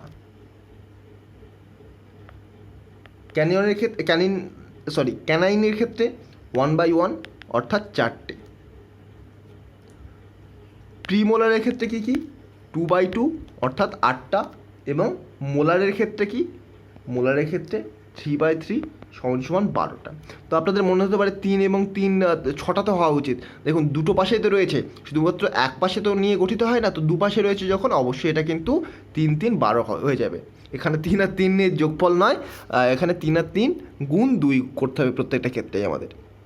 তো এবার আমাদের দেখতে হবে টাং ম্যাপ, অর্থাৎ আমাদের জিভের যে ম্যাপ, আমাদের জিভের কোন অংশ কোন স্বাদ গ্রহণে সক্ষম, এটাও কিন্তু পরীক্ষায় ডিরেক্টলি জিজ্ঞাসা করা হয়েছে। এর আগে WBCS প্রিলিমিনারি, এছাড়াও জিজ্ঞাসা করা হয়েছে WEPতে। তো দেখুন টাং ম্যাপ, দেখুন আমাদের জিভের যে অগ্রভাগ এই অংশটা কিন্তু সুইট বা মিষ্টি স্বাদ গ্রহণে সাহায্য করে। মনে রাখবেন, সুইট বা মিষ্টি স্বাদ গ্রহণে কিন্তু সাহায্য করে জিভের এই অগ্রভাগ। আর জিভের অগ্রভাগ শুধুমাত্র নয়, অগ্রভাগের সাথে জিভের এই যে পাতলা সাইডের অংশটা, এটা কিন্তু সল্টি বা লবণাক্ত স্বাদ গ্রহণে সাহায্য করে। আপনারা অনেক সময় মুভিতে দেখে থাকবেন অনেকে যে ওষুধ বা ট্যাবলেটগুলো সেটাকে আগে জিভের ওপর রাখে, তারপরে জল দিয়ে সেটাকে খেয়ে নেয় বা পান করে নেয় বলতে পারেন। তো কেন তাদের তেতো লাগে না, তার কারণ দেখুন, জিভের সমস্ত অংশে কিন্তু তেতো স্বাদ গ্রহণের ক্ষমতা থাকে না। তেতো স্বাদ গ্রহণের ক্ষমতা থাকে কি এই অংশটাই, জিভের শুধুমাত্র এই অংশটাই শুধুমাত্র তেতো স্বাদ গ্রহণের ক্ষমতা থাকে, জিভের অনেকটা ভিতরের দিকে। তো আমরা যদি জিভের এই অংশটায় কোনো একটা ট্যাবলেট রাখি, ওষুধ রাখি, তারপর জল দিয়ে খেয়ে নিই, তখন কিন্তু আমাদের কোনো রকম তেতো ভাব আমরা অনুভব করব না। তো আপনারা নিজেরাও ট্রাই করে দেখতে পারেন। তার সাথে সোর বা এটা টক বলতে পারেন, একটা তীব্র টক বলতে পারেন। এই টক এটা কোথায় দেখা যায়, জিভের এই দুই সাইডে, একটু ভিতরের দিকে এই দুই সাইডে কিন্তু আমাদের টক ভাবটা আমরা অনুভব করতে পারি। আর তাছাড়া একটা জিনিস দেখবেন, এই যে বিটার, শুধুমাত্র বিটার নয়, জিভের যে ঝাল লাগা সেটা কিন্তু আমাদের এই সামনের দিকে কিছু দেখা যায়, আবার এই বিটার অংশ এই অংশটাও কিন্তু দেখা যায়। তো ঝাল কিন্তু আমাদের শুধুমাত্র ভিতরের দিকে লাগে না, বাইরের দিকেও কিন্তু সমানভাবে লাগে। তো টাং ম্যাপের মাধ্যমে আমরা দেখতে পেলাম যে কোথায় আমাদের কোন স্বাদকরক আছে এবং কোথায় আমরা কোন স্বাদ গ্রহণ করতে পারি। সবচেয়ে ওপরে আমাদের রয়েছে সুইট, সাইডে রয়েছে আমাদের সল্টি, আর সোর রয়েছে একটু ভিতরের দিক থেকে একটু সাইডে, আর একেবারে ভিতরের দিকে রয়েছে বিটার বা তেতো। এই স্বাদটা বা শুধুমাত্র তেতো নয়, এটা তীব্র স্বাদের ক্ষেত্রেও কিন্তু বিটার ইউজ করা হয়ে থাকে। নেক্সট আমরা সেল সম্পর্কে একটু জেনে নেব। সেল সম্পর্কে আমাদের তথ্য জানতে হবে। তবে দেখুন, সেল আমরা প্লান্ট সেল এবং অ্যানিম্যাল সেল এই দুটো ভাগে দেখবো। তারপর আমরা WBCS ম্যানুয়াল থেকে দুটো স্লাইড দেখবো, তার মধ্যে আমাদের কিন্তু সেলের মোটামুটি অনেকটাই কভার হয়ে যাবে, যেগুলো পরীক্ষায় কোশ্চেন আসে। আর ফাইনালি আমরা কিন্তু WBCS ম্যানুয়াল থেকে কয়েকটা ইম্পর্টেন্ট কোশ্চেন দেখবো, যেগুলো জীবনবিজ্ঞান বা বায়োলজিতে এর আগে প্রিভিয়াস ইয়ার্সে WBCS প্রিলিমিনারিতে এসেছে। তো এখানে ডিফারেন্সগুলো দেখে নিন। এখানে রয়েছে cell wall present, plant sell, very important. Recently যে UPSC CAPF এর এক্সাম হয়ে গেল, সেখানে কিন্তু এই যে প্লান্ট সেল থেকে কোশ্চেন এসেছিলো, অ্যানিমাল সেল থেকে কোশ্চেন এসেছিলো যে এর মধ্যে কোনটি অ্যানিমাল সেলে প্রেজেন্ট থাকে না। তো দেখুন, সেল ওয়াল যার মধ্যে অপশান ছিল সেল ওয়াল, প্লান্ট সেলে শুধুমাত্র প্রেজেন্ট থাকে, অ্যানিমাল সেলে কিন্তু প্রেজেন্ট থাকে না। এখানে রয়েছে nucleus usually lies near periphery due to the vacuole, আর nucleus present near the centre. মনে রাখবেন, নিউক্লিয়াস কিন্তু সেন্টারে অবস্থিত অ্যানিমাল সেলের ক্ষেত্রে, যেটা প্লান্ট সেলের ক্ষেত্রে থাকে না। প্লাস্টিডস আর প্রেজেন্ট এক্সেপ্ট ফাঙ্গি, ফাঙ্গিতে কিন্তু প্লাস্টিড প্রেজেন্ট থাকে, ফাঙ্গি ছাড়া বাকিদের দেহে কিন্তু বাকি প্ল্যান্ট সেলে ফাঙ্গিস প্রেজেন্ট থাকে, কিন্তু অ্যানিমাল সেলে কিন্তু থাকে না। দেখুন, প্লাস্টিড কিন্তু বিভিন্ন কালার আনতে সাহায্য করে, যেমন ধরুন লিউকোপ্লাস্টিড রয়েছে, এই টাইপের প্লাস্টিড রয়েছে, লিউকোপ্লাস্টিড রয়েছে, ক্লোরোপ্লাস্ট রয়েছে, এছাড়াও ক্রোমোপ্লাস্ট রয়েছে। তো ক্লোরোপ্লাস্ট সবুজ বর্ণের, এটা সালোকসংশ্লেষ ঘটাতে সাহায্য করে। লিউকোপ্লাস্ট কিন্তু বর্ণহীন হয়, স্টার্চ, লিপিড এই সমস্ত অঙ্গাণুতে থাকে। আর ক্রোমোপ্লাস্ট, যেটা কিন্তু সাধারণত হলুদ বা কমলা বর্ণের হয়ে থাকে, ফুল ফলের জন্য কিন্তু এই যে ক্রোমোপ্লাস্টই দায়ী। তো এই কয়েকটি মনে রাখতে হবে। প্লাস্টিডের 3টে ভাগ রয়েছে, ক্লোরোপ্লাস্ট, লিউকোপ্লাস্ট এবং ক্রোমোপ্লাস্ট। ক্লোরোপ্লাস্ট সবুজ, লিউকোপ্লাস্ট বর্ণহীন বা সাদা, আর ক্রোমোপ্লাস্ট হচ্ছে হলুদ বা কমলা বর্ণের। নেক্সট আমরা দেখে নেব ডব্লিউবিসিএস ম্যানুয়াল থেকে এই স্লাইডটা দেখুন, খুব ইম্পর্ট্যান্ট। মাইক্রোকন্ড্রিয়া, মাইক্রোকন্ড্রিয়ার প্রকৃতি কি? এটা জীবিত ডিএনএ এখানে বর্তমান থাকে, দুটি প্রাচীর বিশিষ্ট ভিতরের প্রাচীর সৃষ্টি গঠন করা অতটা ইম্পর্টেন্ট হবে, মনে রাখতে হবে। মাইক্রোকন্ড্রিয়া আবিষ্কার করেন আর অল্টম্যান এবং নামকরণ করেন কার্ল বেন্ডার। তোমার নাম আবিষ্কারটা বেশি ইম্পর্টেন্ট। আর মাইক্রোকন্ড্রিয়াকে কিন্তু কোষের শক্তিঘর বলা হয়, ডিরেক্টলি কোশ্চেন আসে। নেক্সট হচ্ছে গলগি বডি আবিষ্কার করেন ক্যামিলিও গলগি। আর গলগি বডির মুখ্য কাজ, গলগি বডির মুখ্য কাজ হলো হরমোন এবং উৎসেচক নিঃসরণ করা। লাইসোজোম, ডে ডুভে, নামটা খুব ইম্পর্টেন্ট, ডে ডুভে আবিষ্কার করেন এবং এটা কিন্তু মূলত প্রাণী কোষেই পাওয়া যায় এই লাইসোজোম। লাইসোজোমকে সুইসাইড ব্যাগ বা আত্মঘাতী থলি বলা হয়। তার কারণ কি? লাইসোজোম দ্বারা যে উৎসেচক খরিত হয় সেটা কিন্তু আন্তঃকোষীয় বিপাকে সাহায্য করে, তার ফলে কোষের বাইরে থেকে প্রবেশ করা বহিঃকোষীয় বস্তু পরিপাকে কিন্তু এই লাইসোজোম সাহায্য করে। অনেক সময় দেখা যায় যে লাইসোজোমের মাত্রা বেড়ে গেলে সেই লাইসোজোম সেই প্রাণীকোষের মধ্যেই সেই প্রাণীকোষকেই যে অঙ্গাণুগুলো সেগুলোকে হজম করে ফেলে এবং তার ফলে কিন্তু কোষের মৃত্যু ঘটে। তো কোষের মৃত্যু ঘটানোর জন্য এই জন্যই লাইসোজোমকে সুইসাইড স্যাক বা আত্মঘাতী থলি বলা হয়। সেন্ট্রোজোম দেখুন, সেন্ট্রোজোম ইম্পর্টেন্ট, স্পিন্ডল ফাইবার গঠনে কিন্তু এই সেন্ট্রোজোম কাজ করে। সেন্ট্রোজোম এবং সেন্ট্রিওল, সেন্ট্রিওল শুধুমাত্র প্রাণীকোষে পাওয়া যায় আর সেন্ট্রোজোম কিন্তু দু ক্ষেত্রেই পাওয়া যায়। আবিষ্কার করেন টি বোবেরি। সেন্ট্রোজোম আবিষ্কার করেন কি? টি বোবেরি, নামটা খুব ইম্পর্টেন্ট। আর নিউক্লিয়াস আবিষ্কার করেন very very important Robert Brown. জীবিত জেনেটিক পদার্থ সমন্বিত, এটাকে কিন্তু কোষের মস্তিষ্ক বলা হয়। ব্রেন অফ সেল, নিউক্লিয়াসকে ব্রেন অফ সেল বলা হয়, মনে রাখতে হবে। আর প্লাস্টিড, আমি একটু আগে যেটা বললাম প্লাস্টিড, প্লাস্টিড তিন প্রকার হয়, ক্লোরোপ্লাস্ট সবুজ বর্ণের, লিউকোপ্লাস্ট বর্ণহীন বা সাদা, আর একটা হলো ক্রোমোপ্লাস্ট যেটা হলুদ বা কমলা বর্ণের রঞ্জক। নেক্সট আমাদের দেখতে হবে কোষ বিভাজন বা সেল ডিভিশন। কোষ বিভাজন বা সেল ডিভিশন, তো এটা আমাদের জাস্ট একটু দেখে রাখতে হবে। কোষ বিভাজন সাধারণত দু প্রকার হয়, মাইটোসিস এবং মিওসিস। মাইটোসিসকে কিন্তু এটা দুটি ধাপে সংঘটিত হয়, ক্যারিওকাইনেসিস এবং সাইটোকাইনেসিস।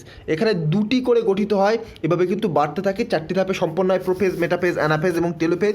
আর মিওসিস কিন্তু মানুষের শুক্রাণু এবং ডিম্বাণুতে কিন্তু এই জার্ম সেল দেখতে পাওয়া যায়। এইভাবেই কিন্তু মূলত যৌন জননকারী জীবদের ক্ষেত্রে জার্মকোষে ক্রোমোজোম সংখ্যাকে অর্ধেক করার জন্যই কিন্তু এই যে মিওসিসের গঠন করা হয়েছে। তো এভাবেই কিন্তু এক এক করে মিওসিসের ক্ষেত্রে হ্যাপ্লয়েড বা রাশ বিভাজন না হলে কিন্তু প্রাণীদেহ বড় হতেই থাকতো। এই কারণেই কিন্তু মিওসিসকে হ্যাপ্লয়েড বা রাশ বিভাজন বলা হয়ে থাকে। জাস্ট পরীক্ষার জন্য জাস্ট একবার দেখে রাখবেন, অতটা পরীক্ষার জন্য ইম্পর্টেন্ট নয়। পরীক্ষা এর আগে প্রিভিয়াস ইয়ার্সে অত বেশি কোশ্চেন এখান থেকে জিজ্ঞাসা করা হয়নি, শুধু মনে রাখবেন মাইটোসিস মিওসিস। মাইটোসিসকে বলা হয় ডিপ্লয়েড বিভাজন, যেখানে ডবল হয়ে যায় আর একটা মাতৃকোষ থেকে সমক্রোমোজোম সংখ্যা বিশিষ্ট সমৃদ্ধ দুটি অপত্য কোষের সৃষ্টি হয়। আর এই যে মিওসিস, এখানে কিন্তু হ্যাপ্লয়েড বা রাশ বিভাজন বলা হয়, প্রতি ক্ষেত্রে অর্ধেক হয়ে যায়। নেক্সট আমাদের দেখতে হবে ডিএনএ এবং আরএনএ। ডিএনএ আরএনএ কিন্তু পরীক্ষার জন্য ইম্পর্টেন্ট। সবচেয়ে বেশি যেটা ইম্পর্টেন্ট সেটা হলো ডবল স্ট্যান্ডার্ড। ডিএনএ হচ্ছে ডবল স্ট্যান্ডার্ড আর আরএনএ হলো সিঙ্গেল স্ট্যান্ডার্ড। এবার দেখুন, কোনো ভাইরাস যদি ডিএনএ গঠিত হয় বা কোনো ভাইরাস যদি আরএনএ গঠিত হয়, কোন ক্ষেত্রে সেই ভাইরাসের স্ট্রেংথ বেশি থাকবে? অবশ্যই আরএনএর ক্ষেত্রে সেই ভাইরাসের স্ট্রেংথ বেশি থাকবে। কেন থাকবে? কারণ দেখুন, আরএনএ এরকম সিঙ্গেল স্ট্রাকচার, ডিএনএ এরকম ডবল স্ট্যান্ডার্ড। ডিএনএকে ভাঙতে বেশি কষ্ট আমাদের করতে হবে না, কিন্তু একটা সিঙ্গেল স্ট্রাকচারকে ভাঙতে আমাদের তো বেশি কষ্ট করতে হবে। তো সেই জন্য কিন্তু কোভিড-19 এতটা বেশি মারাত্মক। মনে রাখবেন, কোভিড-19 কিন্তু একটি আরএনএ ভাইরাস।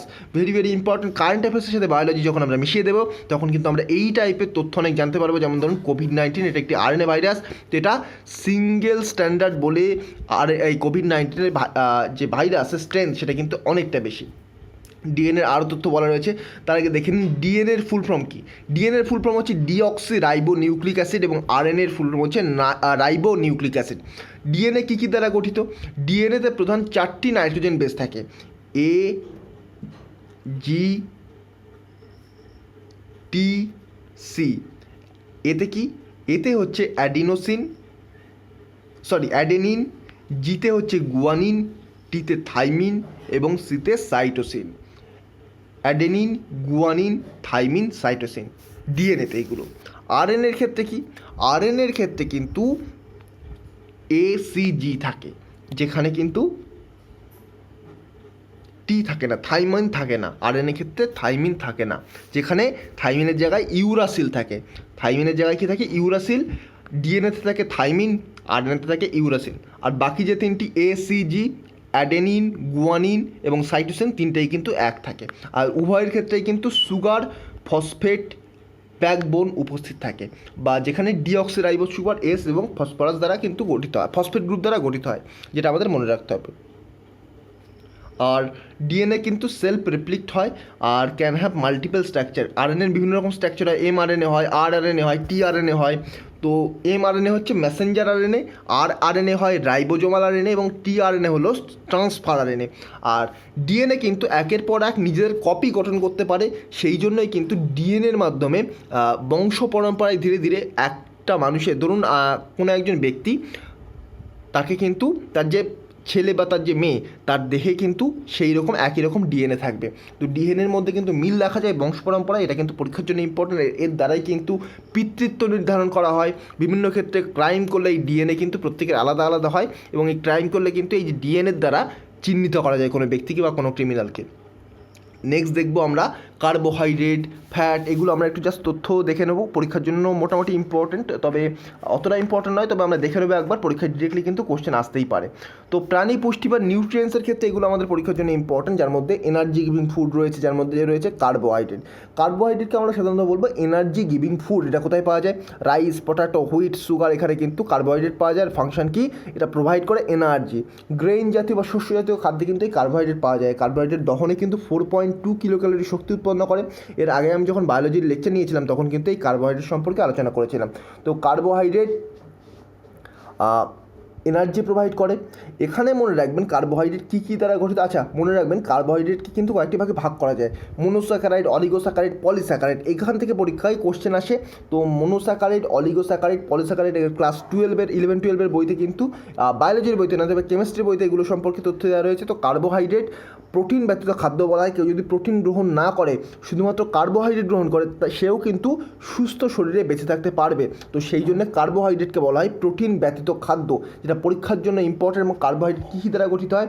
কার্বোহাইড্রেটে কার্বন, হাইড্রোজেন এবং অক্সিজেন, CHO, CH2O, অর্থাৎ এই 1:2:1 এই অনুপাতে কিন্তু carbon is to hydrogen is to oxygen এখানে থাকে।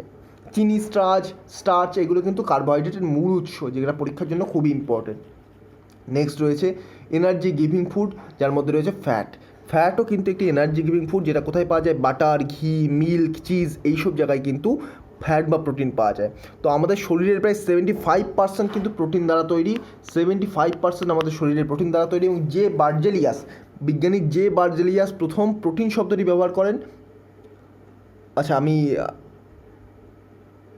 প্রোটিন সম্পর্কে বলছি, এখানে দাগিয়ে দিলাম। তো বিজ্ঞানী জে বার্জেলিয়াস প্রথম কিন্তু প্রোটিন আবিষ্কার করেন, যেটা milk, egg, meat, fish, soybean এখানে পাওয়া যায়। মনে রাখবেন আমাদের শরীরের 75% প্রোটিন দ্বারা গঠিত। আর মনে রাখবেন এখানে CHO, তার সাথে CHO এর সাথে কিন্তু Nও বর্তমান থাকে। কার্বোহাইড্রেটের ক্ষেত্রে N বা নাইট্রোজেন থাকে না, কিন্তু প্রোটিনের ক্ষেত্রে CHOর সাথে Nও বর্তমান থাকে। আর প্রোটিন সিনথেসিসের ক্ষেত্রে কিন্তু এই যে N খুবই দরকারি, N2 গ্যাস বা নাইট্রোজেন গ্যাস খুবই দরকারি, এটা আমাদের মনে রাখতে হবে। আর প্রোটিনের ক্ষেত্রে কিন্তু অ্যামাইনো অ্যাসিড এবং অনাবশ্যক অ্যামাইনো অ্যাসিড এটা কিন্তু থাকে। অপরিহার্য অ্যামাইনো অ্যাসিড বা এজেন্টিয়াল অ্যামাইনো অ্যাসিড এটা কিন্তু থাকে, যার মধ্যে লিওসিন, থাইমিন এগুলো কিন্তু রয়েছে। লাইসিন, মিওথিনিন, ফিনাইল, থ্রিওনিন, হিস্টিডিন এগুলো থাকে। আর প্রোটিনের অভাবে আমাদের মনে রাখতে হবে কোয়াশিয়কর এবং ম্যারাসমাস রোগ হয়। আর অ্যামাইনো অ্যাসিডকে কিন্তু প্রথম শ্রেণীর প্রোটিন বলা হয়, তার কারণ অ্যামাইনো অ্যাসিডে সব ধরনের অপরিহার্য প্রোটিন বর্তমান থাকে। এই তথ্যগুলো আমাদের কয়েকটি মনে রাখতে হবে, আপনি যে কোনো বই থেকে পড়ে রাখতে পারবেন। আমি অ্যাকচুয়ালি WBCS ম্যানুয়ালকে সামনে রেখেছিলাম, তো আমি এই তথ্যটা বলতে বলতে এই ফেসটায় চলে এসেছিলাম। এখানে সেকেন্ডে রয়েছে ফ্যাট আর ওখানে রয়েছে প্রোটিন, তো আমি খেয়াল করিনি এটা প্রোটিন আর ফ্যাট আলাদা করে গুলিয়ে ফেলেছিলাম। যাই হোক, নেক্সট চলুন। আর নেক্সট আমাদের দেখতে হবে ফ্যাট। ফ্যাট কিন্তু ইম্পর্টেন্ট, যেটা এনার্জি গিভিং ফুডের মধ্যে পড়ে। বাটার, ঘি, মিল্ক, চিজ এগুলোতে কিন্তু সাধারণত এই যে ফ্যাট পাওয়া যায়। আর ফ্যাট কিন্তু গ্লিসারল এবং ফ্যাটি অ্যাসিডের এস্টার হচ্ছে লিপিড, তো সেখান থেকে কিন্তু ফ্যাট পাওয়া গিয়েছে। আর ফ্যাট কিন্তু প্রাণীদেহে জমে থাকে। ফ্যাট জাতীয় কোশ্চেন আমরা একটি দেখব, যেটা পরীক্ষার জন্য ইম্পর্টেন্ট। এরপর আমরা একটা স্লাইড দেখব যেখানে আরও তথ্য রয়েছে। দেখুন এই যে টেস্টটা, এটা WBCS ম্যানুয়ালে রয়েছে। দেখুন এই কয়েকটি টেস্টগুলো কিন্তু খুবই ইম্পর্টেন্ট, স্পেশালি WBCS এক্সামে কিন্তু বারবার জিজ্ঞাসা করা হয়। WBCS প্রিলিমিনারিতে অতবার জিজ্ঞাসা করা হয়নি, তবু আপনারা দেখে রাখতে পারেন, পরীক্ষার যে কোনো সময় কিন্তু কোশ্চেন আসতে পারে। তার কারণ বায়োলজি, ফিজিক্স, কেমিস্ট্রি এই কোশ্চেনগুলো কিন্তু সাধারণত WBCS প্রিলিমিনারিতে রিপিট হয় না। তো সেহেতু আমরা নতুন নতুন কোশ্চেন যত বেশি করবো তত কিন্তু আমাদের কমন পাওয়ার চান্সটা বেড়ে যাবে। যেমন দেখুন মলিস টেস্টের মাধ্যমে কী নির্ধারণ করা হয়? কার্বোহাইড্রেট। মলিস টেস্টের মাধ্যমে কার্বোহাইড্রেটকে আমরা নির্ধারণ করতে পারি। বাইউরেট টেস্ট, যার মধ্যে আমরা পেপটাইড বন্ডকে নির্ধারিত করতে পারি। বেনেডিক্ট টেস্ট মনোস্যাকারাইড এবং সুগার হ্রাসকে নির্ধারিত করতে পারি। ডিএনপি বা ডিএনপি টেস্ট, যেটা হচ্ছে কিটোন বা অ্যালডিহাইড গ্রুপের কার্বনিল সক্রিয়তা অধক্ষেপ পাওয়া যায়, ওটা কমলা বা হলুদ হয়। ফিলিংয়ের পরীক্ষা সুগার এবং অ্যালডিহাইড পাওয়া যায় কিন্তু। আর ব্রাউনিং রিং টেস্ট নাইট্রেট পাওয়া যায়। সবচেয়ে ইম্পর্টেন্টগুলো বলে দিয়ে, যে Molisch test important, Benedict test important, ফিলিংয়ের পরীক্ষা ইম্পর্টেন্ট, ব্রাউনিং ইম্পর্টেন্ট। যেগুলো দেখতে পাচ্ছেন মোটা কালিতে লেখা রয়েছে সেগুলো very very important. Molly's test carbohydrate, Benedict test monosaccharide এবং সুগার হ্রাস, ফিলিং টেস্ট সুগার এবং aldehyde, Browning test brown ring test nitrate. এগুলো শনাক্তকরণে কিন্তু এই টেস্টগুলো খুবই গুরুত্বপূর্ণ। তো নেক্সট রয়েছে দেখুন ব্লাড। তার আগে আমি আরেকটা স্লাইড দেখাতে চাইব, উৎসেচক। তো আমরা যে খাদ্যগুলো খাই, সে ফ্যাট জাতীয় খাদ্য হতে পারে, প্রোটিন জাতীয় খাদ্য হতে পারে, সেই সমস্ত খাদ্য খেতে আমাদের কোন কোন পাচক উৎসেচক কাজ করে এবং সেই পাচক উৎসেচক সেই খাদ্যগুলোকে পাচনে সাহায্য করে। তো দেখুন আমাদের কোন কোন গ্রন্থি থেকে উৎপন্ন হয় সেই উৎসেচকগুলো। প্রথমে রয়েছে লালা গ্রন্থি। লালা গ্রন্থি থেকে কী কী উৎসেচক নিঃসৃত হয়? টায়ালিন, আচ্ছা পেজটা সরে গেল, জাস্ট আ সেকেন্ড।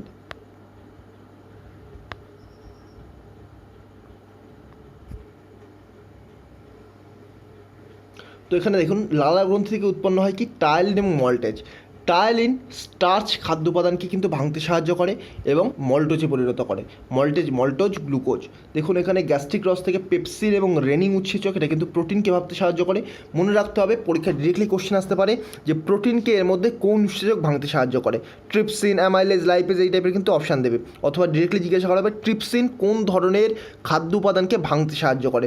তো টায়ালিন স্টার্চকে ভেঙে মল্টোজে পরিণত করে, মল্টোজকে ভেঙে গ্লুকোজে পরিণত করে, পেপসিন প্রোটিনকে ভেঙে পেপটোনে পরিণত করে।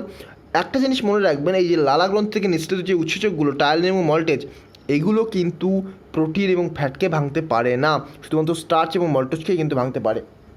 দেখুন অগ্নাশয় রস থেকে ট্রিপসিন, অ্যামাইলেজ এবং লাইপেজ। ট্রিপসিন প্রোটিনকে ভাঙে, অ্যামাইলেজ স্টার্চকে ভাঙে এবং লাইপেজ ফ্যাটকে ভাঙতে পারে। আর ট্রিপসিন প্রোটিনকে ভেঙে পলিপেপটাইড, অ্যামাইলেজ স্টার্চকে ভেঙে সুগার এবং লাইপেজ ফ্যাটকে ভেঙে ফ্যাটি অ্যাসিড এবং গ্লিসারল উৎপন্ন করতে সাহায্য করে। অন্ত্ররস থেকে ইরেপসিন, যেটা প্রোটিনকে ভেঙে অ্যামাইনো অ্যাসিড, মল্টোজকে ভেঙে গ্লুকোজ, সুক্রোজকে ভেঙে গ্লুকোজ এবং গ্যালাক্টোজ, ল্যাকটোজকে ভেঙে গ্লুকোজ এবং ফ্রুক্টোজ, লাইপেজ ফ্যাটকে ভেঙে ফ্যাটি অ্যাসিড এবং গ্লিসারল তৈরি করতে সাহায্য করে। তো আমরা আবার আগের স্লাইডে চলে আসলাম, যেখানে দেখব ব্লাড সম্পর্কে, রক্ত সম্পর্কে। রক্ত কিন্তু পরীক্ষার জন্য ইম্পর্ট্যান্ট। সবচেয়ে ইম্পর্ট্যান্ট যেটা রক্তের যে পিএইচ, রক্তের পিএইচ কত? রক্ত কিন্তু স্লাইটলি অ্যালকালাইন। আমি বলে দিয়েছিলাম 1 থেকে 7 পর্যন্ত যে পিএইচের মধ্যে থাকবে সেটা কিন্তু সবসময় অ্যাসিড হবে, অ্যাসিডিক হবে, এবং 7 থেকে 14-এর মধ্যে সেটা কিন্তু সবসময় বেসিটিক হবে বা অ্যালকালাইন হবে। আর রক্তের কি কত? 7.35 থেকে 7.45।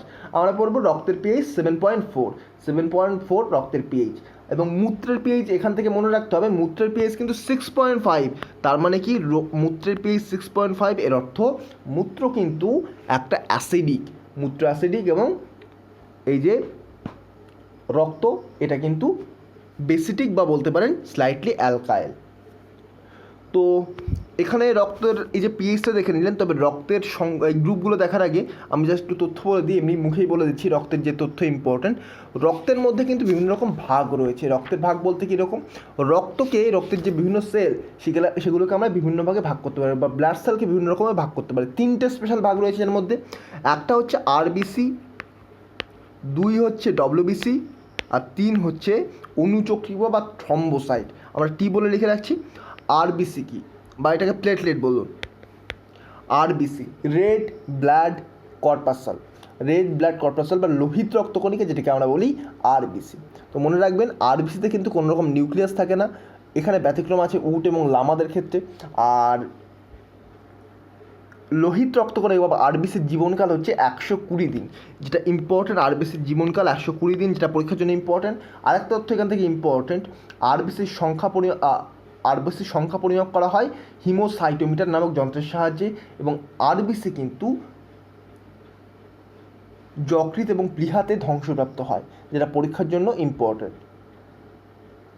আর আরবিসি লোহিত রক্তকণিকা, যেখানে হিমোগ্লোবিন নামক একটি রঞ্জক থাকে, যেটা অক্সিজেন পরিবহনে সাহায্য করে। ডব্লিউবিসি কি? White blood corpuscle. মনে রাখবেন ডব্লিউবিসি এটা লিম্ফোসাইট হলো সবচেয়ে ছোটো এবং মনোসাইট হলো সবচেয়ে বড়। ডব্লিউবিসি লিম্ফোসাইট সবচেয়ে ছোটো এবং মনোসাইট সবচেয়ে বড় ডব্লিউবিসি। আর আরবিসি এবং ডব্লিউবিসি এর অনুপাত রক্তে 600:1। এটা রক্ত সংবহনতন্ত্রে প্রথমে আবিষ্কার করেন উইলিয়াম হার্ভে। এবং সবচেয়ে গুরুত্বপূর্ণ যে তথ্য, এই যে ডব্লিউবিসি, এটা রক্তকে সংক্রমণের হাত থেকে বা বিভিন্ন রকম ইনফেকশনের হাত থেকে, বিভিন্ন রকম জীবাণুর হাত থেকে কিন্তু বাঁচিয়ে রাখে। আর লাস্ট হচ্ছে অণুচক্রিকা বা প্লেটলেট বলতে পারেন। এই যে অণুচক্রিকা, এটা কিন্তু মানুষ এবং অন্যান্য প্রাণীর রক্তে পাওয়া যায়। তো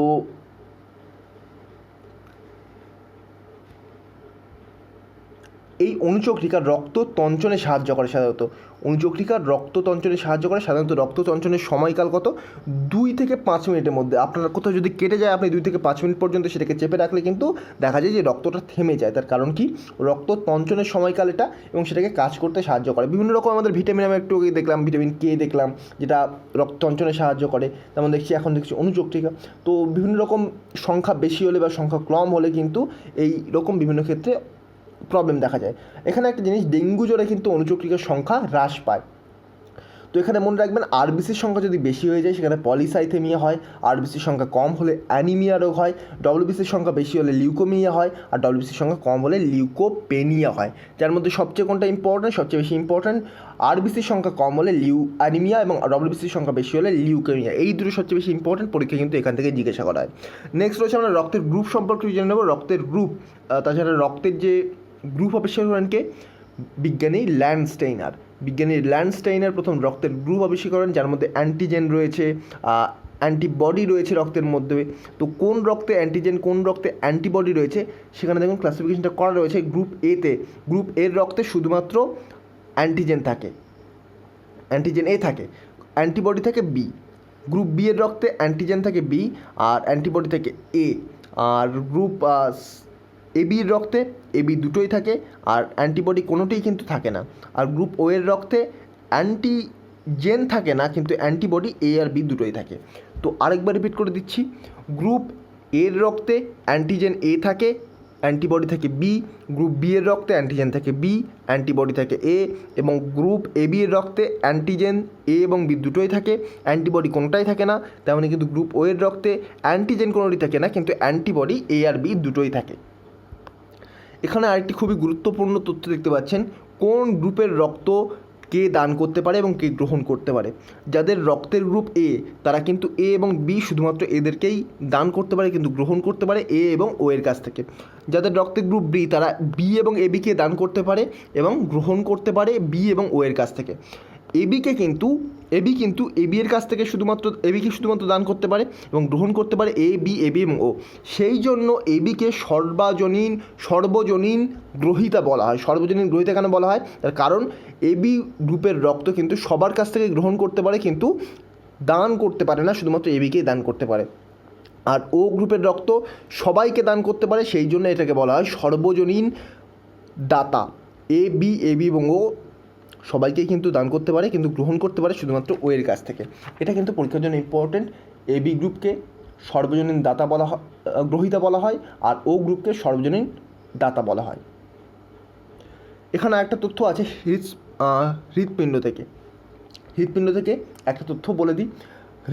মানব হৃৎপিণ্ড কিন্তু 4টে প্রকোষ্ঠ বিশিষ্ট, যার মধ্যে রক্তচাপ পরিমাপ করার যন্ত্র হচ্ছে স্পিগমোম্যানোমিটার। আর হৃৎপিণ্ড যে দ্বিস্তর বিশিষ্ট পেরিকার্ডিয়াম পর্দার দ্বারা আবৃত থাকে, সেই পর্দা কিন্তু পেরিকার্ডিয়াল ফ্লুইড নামক একটি তরল দ্বারা পরিপূর্ণ থাকে।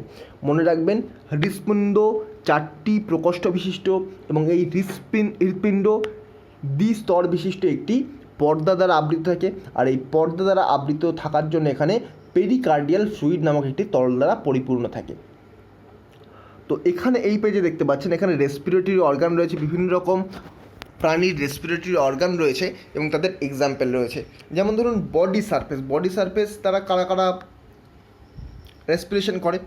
দেখুন এখানে রয়েছে স্পঞ্জ, কোলেন্টেরেট, গিলস দ্বারা দেখুন ফিশেস, বুক গিলস দ্বারা লিমাস। আচ্ছা, এখানে আমি একটা বাংলায় দেখিয়ে দিই তাহলে সুবিধা হবে। স্পঞ্জ হাইড্রা দেহতল দ্বারা শ্বাসঙ্গ এদের, অ্যামিবা প্যারামিসিয়াম সংকোচী গহ্বর, কেঁচো জোক দেহত্বক বা চামড়া, বাদুড় তিমি মানুষ ফুসফুস, ব্যাঙাচি বহি এবং আন্তঃফুলকা, ব্যাঙ ফুসফুস, ভিজে ত্বক, মুখবিবর ও মিউকাস পর্দা, পাখি ফুসফুস, সরীসৃপ ফুসফুস, শামুক ঝিনুক ফুলকা এবং ম্যান্টেল পর্দা, সমুদ্র শসা রেসপিরেটরি ট্রি, মাছ ফুলকা, মাকড়সা এবং কাঁকড়া বিছে ফুসফুস, চিংড়ি রাজকাঁকড়া ফুলকা, ফড়িং আরশোলা ট্রাকিয়া, জিওল মাছ ফুলকা এবং অতিরিক্ত স্নায়ুযন্ত্র, মশা পিঁপড়ে স্পিরাকাল। তো এরা কিন্তু এদের শ্বাসঙ্গ। তো মনে রাখবেন এগুলো প্রত্যেকটা ইম্পর্টেন্ট, পরীক্ষায় কিন্তু স্পেশালি ডব্লিউবিতে জিজ্ঞাসা করা হয়, ডব্লিউবিসিএস প্রিলিমিনারিতে জিজ্ঞাসা করা হয় এই টাইপের কোশ্চেন। এবারে আমরা দেখে নেব বিভিন্ন প্রাণীদের গমন অঙ্গ এবং গমন পদ্ধতির নাম। এগুলো এখানে দেওয়া রয়েছে, তবু আমরা বাংলাটা একটু দেখে নিই, বাংলায় পড়লে আমাদের সুবিধা হবে, কারণ ডব্লিউপি ডব্লিউবিসিএস প্রিলিমিনারিতে বাংলায় কোশ্চেন হয়, ডব্লিউবিসিএস মেন্সে সাধারণত এই টাইপের কোশ্চেন জিজ্ঞাসা করা হয় না। তো আমরা ইংলিশে না জানলেও চলবে, তবু আমি পিডিএফের মধ্যে ইংলিশ অ্যাড করে দিয়েছি, আপনারা চাইলে দেখে নিতে পারেন। এখানে অ্যামিবার গমন অঙ্গ দেখে নিন, ক্ষণপদ। অ্যামিবার গমন অঙ্গ ক্ষণপদ গমন পদ্ধতি, অ্যামিবয়েড পদ্ধতি, ইউগ্লিনার ফ্লাজেলা, ফ্লাজেলার চলন, প্যারামিসিয়ামের ক্ষেত্রে সিলিয়া, হাইডের ক্ষেত্রে কর্সিকা, কেঁচোর ক্ষেত্রে সিটি, আরশোলার ক্ষেত্রে পা এবং ডানা, শামুকের ক্ষেত্রে মাংসল পদ, তারা মাছের ক্ষেত্রে নালীপদ, মাছের ক্ষেত্রে পাখনা, ব্যাঙের ক্ষেত্রে পা, টিকটিকির ক্ষেত্রে পা, পাখির ক্ষেত্রে পা এবং ডানা, এবং মানুষের ক্ষেত্রে পা এবং হাত। এগুলো কিন্তু গমন অঙ্গ বিভিন্ন প্রাণীদের, এবং প্রত্যেকটা কিন্তু আমাদের মনে রাখতে হবে, এবং গমন পদ্ধতিও আপনারা একবার দেখে রাখবেন। পরীক্ষা অতটা আসে না, তবে গমন পদ্ধতির থেকে গমন অঙ্গটা আমাদের বেশি ইম্পর্টেন্ট। তো এই ছিল গমন অঙ্গ এবং গমন পদ্ধতি। এছাড়া আমরা উৎসেচকগুলো এখানে দেখে নিলাম। এবার আমরা প্রিভিয়াস 4 থেকে 5 বছরের একটু কোশ্চেন দেখে নিই, তাহলে আমাদের কিন্তু আরও বেশি ক্লিয়ার হয়ে যাবে যে কোন টাইপের কোশ্চেন পরীক্ষায় আসে। আমরা এই টাইপের প্রিপারেশন কিন্তু বা স্পেসিফিক প্রিপারেশন কিন্তু নিতে পারি, কিন্তু অ্যাকচুয়ালি বায়োলজিতে স্পেসিফিক প্রিপারেশন সম্ভব নয়, তার কারণ প্রিভিয়াস ইয়ার্সে যে কোশ্চেন আসে সেই কোশ্চেন কিন্তু অতটাও ফলো করা হয় না। আপনারা কোশ্চেন দেখলে কিন্তু বুঝতে পারবেন। যেখানে 2019-এর প্রথম যে কোশ্চেন সেটা বলছে মানুষের শরীরে সুষুম্না স্নায়ুর সংখ্যা কত? কারেক্ট আনসার 31 জোড়া। প্রতি একক ভরে বেশি ক্যালোরি যোগান দেয় যে খাদ্য তা হলো কোনটি? ফ্যাট আপনারা জানেন সবচেয়ে বেশি। তারপর কার্বোহাইড্রেট। ইসিজি লিপিবদ্ধ করে কি? হার্টবিটের স্পন্দনের হার। কোনো ব্যক্তির অ্যালকোহলে আসক্তির জন্য লিভার ক্ষতিগ্রস্ত হয়, তার কারণ কি? তার কারণ হচ্ছে বেশি ফ্যাট সঞ্চয় করে। 2018 কোশ্চেন দেখুন, ভিটামিন থেকে কোশ্চেন আসছে। ভিটামিন ডি এর ঘাটতির ফলস্বরূপ কি? রিকেট রোগ। আমরা একটু আগে দেখলাম। লোহিত রক্তকণিকার আয়ুষ্কাল কত? একটু আগেই বললাম 120 দিন। মানুষের দুধে দাঁতের সংখ্যা কত? 20টি হয়। 20টি হয় কেন? আমি একটু আগে কি বললাম, 12টা যে দাঁত ওটা কিন্তু দুধে দাঁতে থাকে না, তাহলে কত হচ্ছে? 32 থেকে 12 বাদ দিলে 20টি কিন্তু হবে। বেশি ক্লান্তি হয় কিসের জন্য? Lactic acid. ইজি কোশ্চেন ছিল। মানুষের প্রতি 100 মিলি বিশুদ্ধ রক্তে অক্সিজেনের পরিমাণ কত? এটা 20 মিলিমিটার হবে। তিমি মাছের প্রধান শ্বাসঙ্গ নিম্নলিখিতের মধ্যে কোনটি? ফুসফুস। একটু আগে আমরা দেখলাম স্লাইডের মাধ্যমে, বাংলাতে লেখা ছিল। 2017-তে পরিবর্তিত মাটির তলার কাণ্ডের উদাহরণ কি? আলু। মিওসিস চলাকালীন ক্রসিং ওভার ঘটে কি? প্যাকাইটিন। 13 নম্বর, নিম্নের কোন প্রক্রিয়ায় অক্সিজেনের প্রত্যক্ষ ব্যবহার করা হয়? ইলেকট্রন পরিবহনের ক্ষেত্রে। এখানে সুবেদিত অ্যান্টিবায়োটিক পেনিসিলিন প্রস্তুত হয় এই উদ্ভিদ থেকে, তো ফাঙ্গি ছত্রাক থেকে। প্রাচীন উদ্ভিদের সংবহনতন্ত্রে স্টিলির প্রকৃতি কী ছিল? প্রোটোস্টিলি। ব্যাকটেরিওফাজ কি? এটা একটি ভাইরাস। দেখুন, ব্যাকটেরিওফাজ এমন একটি ভাইরাস যেটা কিন্তু একটা ভালো ভাইরাস হিসেবে কাজ করে, যেটা প্রাণীদেহের ক্ষেত্রে খুব ভালোভাবে কাজ করে। নিম্নবর্ণিত প্রাণী ফাইলামগুলির কোনটি সদ্যাবসিত? লরিসিফের। আচ্ছা, ফাইলামগুলো আমি একটা চার্ট করে সেটা আমি নেক্সট দিন দিয়ে দেবো, অথবা ফাইলামটা আমি একটা শর্ট ভিডিও করে, অর্থাৎ 2 থেকে 3 মিনিটের যে শর্ট ভিডিও, তার মাধ্যমে কিন্তু ফাইলামটা সম্পূর্ণ কভার করে দেবো। কোনো রকম প্রবলেম নেই। ফাইলাম থেকে সাধারণত কোশ্চেন আসার চান্স কম থাকে, এবং ফাইলাম থেকে যদিও কোশ্চেন আসে, যদিও আপনি পড়ে যান, তাও কিন্তু ফাইলাম থেকে কারেক্ট অ্যান্সার করাটা খুবই মুশকিল হয়ে যায়, কারণ এতগুলো ফাইলাম রয়েছে। প্রত্যেকের নামগুলো আমাদের যদি পড়তে হয় তখন কিন্তু আমরা গুলিয়ে ফেলি বেশিরভাগ, এবং তার ফলে কিন্তু আমাদের মাইনাস প্লাস পাওয়ার জায়গায় সেটা কিন্তু আমাদের মাইনাস নেগেটিভ হয়ে যায়, নাম্বারটা নেগেটিভ হয়ে যায়। তবু চেষ্টা করবেন, যদি খুব শিওর না থাকেন, তো ফাইলাম থেকে অ্যাটেম্প্ট না করারই চেষ্টা করাই ভালো। তবে যদি শিওর থাকে তবেই কিন্তু ফাইলাম অ্যাটেম্প্ট করা ভালো। নেক্সট রয়েছে, একটি স্তন্যপায়ী প্রাণী যে ডিম পাড়ে তার নাম কি? একিডনা। নেক্সট দেখুন, বার বডি উপস্থিত থাকে না কোন সোমাটিক কোষে? উপমানব স্তন্যপায়ী স্টেজ হবে। এই যে দেখতে পাচ্ছেন 2017 বেস্ট টাফ কোশ্চেন, 2017 যে WBCS preliminary question best tough question ছিল, তো কোশ্চেন অ্যাটেম্প করা খুবই মুশকিল ছিল, তো কাট অফটা সেই তুলনায় একটু কম গিয়েছিল ওই জন্য। নেকটন হলো কি? জল সন্তরণ অবস্থায় জীবসমূহ। ক্লোরোফিল কোন ধাতুতে বর্তমান থাকে? একটু আগে আলোচনা করলাম, ম্যাগনেশিয়াম, লোহা। অ্যাকচুয়ালি দেখুন, ক্লোরোফিলে কোন ধাতু বর্তমান থাকে? কিন্তু এখানে লোহাও থাকে, জিঙ্কও থাকে, তবে ম্যাগনেশিয়ামের পরিমাণটা বেশি থাকে। ভেজিটেবল অয়েল থেকে বনস্পতি ঘি উৎপাদনে নিম্নলিখিত কোন গ্যাস ব্যবহৃত হয়? Hydrogen gas. তো আরও দেখুন, একটি বিশুদ্ধ লাল ফুলযুক্ত গাছের সঙ্গে একটি বিশুদ্ধ সাদা ফুলযুক্ত গাছের ক্রস ঘটালে এবং এফন উদ্ভিদে গোলাপি ফুল ফোটে, এটা কোন ধরনের উদাহরণ? এটা কিন্তু সিউডোডমিনান্স। আর শর্ট ডে প্ল্যান্ট, এটা 12 ঘন্টা, এর ক্রিটিক্যাল দিনের দৈর্ঘ্য 14 ঘন্টায়, যেটা ফুল ফোটে যখন দিনের দৈর্ঘ্য হয় 12 ঘন্টা। তো যথেষ্ট টাফ কোশ্চেন ছিল। এখানে যে 24টা কোশ্চেন দেখতে পাচ্ছেন, 24টা নয়, অ্যারাউন্ড 14টা কোশ্চেন দেখা যাচ্ছে। এখানে কিন্তু 3 থেকে 4টে কোশ্চেন যে কারেক্ট করবে তার কিন্তু অনেকটা এগিয়ে যাবে, তার কারণ প্রত্যেকটা কোশ্চেন যথেষ্ট এনাফ টাফ, যার মধ্যে কোনগুলো কোশ্চেন অ্যাটেম্প করার যোগ্য ছিল, যেমন ধরুন এই কোশ্চেনটা অ্যাটেম্প করা যেতে পারতো, এই কোশ্চেনটা অ্যাটেম্প করা যেতে পারতো, এটাই অ্যাটেম্প করা যেতে পারতো। এখানে 3টে, আর এখান থেকে এটা অ্যাটেম্প করা যেতে পারতো 4টে, 5টা, 6টা কোশ্চেন অ্যাটেম্প করা যেতে পারতো যারা একটু ভালো করে পড়েছে। বাকি কোশ্চেনগুলো কিন্তু এনাফ টাফ ছিল। তো এই ছিল আমাদের টোটাল বায়োলজি লেকচার। সমগ্র বায়োলজি আমরা কভার করলাম। সমস্ত টপিক তো আমরা কভার করতে পারলাম না, যেগুলো পরীক্ষার জন্য ইম্পর্টেন্ট সেই টপিকগুলো স্পেশালি আমরা দেখে নিলাম ছোট্ট করে রিভিশন আকারে। তবে পরীক্ষায় কিন্তু ম্যাক্সিমাম কোশ্চেন এখান থেকেই কমন আসার চান্স রয়েছে। তো ভিডিওটা প্রথম থেকে যারা শেষ পর্যন্ত দেখেছেন প্রত্যেকেই কিন্তু অনেকটা হেল্প পাবেন। তো এখনও যারা আমার চ্যানেলটিকে সাবস্ক্রাইব করেনি তারা আমার চ্যানেলটিকে সাবস্ক্রাইব করে পাশে থাকা বেল আইকনটি প্রেস করতে ভুলবেন না। চলুন আজকের মতো গুড বাই, পরবর্তী ভিডিওতে আপনার সাথে আবার দেখা হবে। Thank you.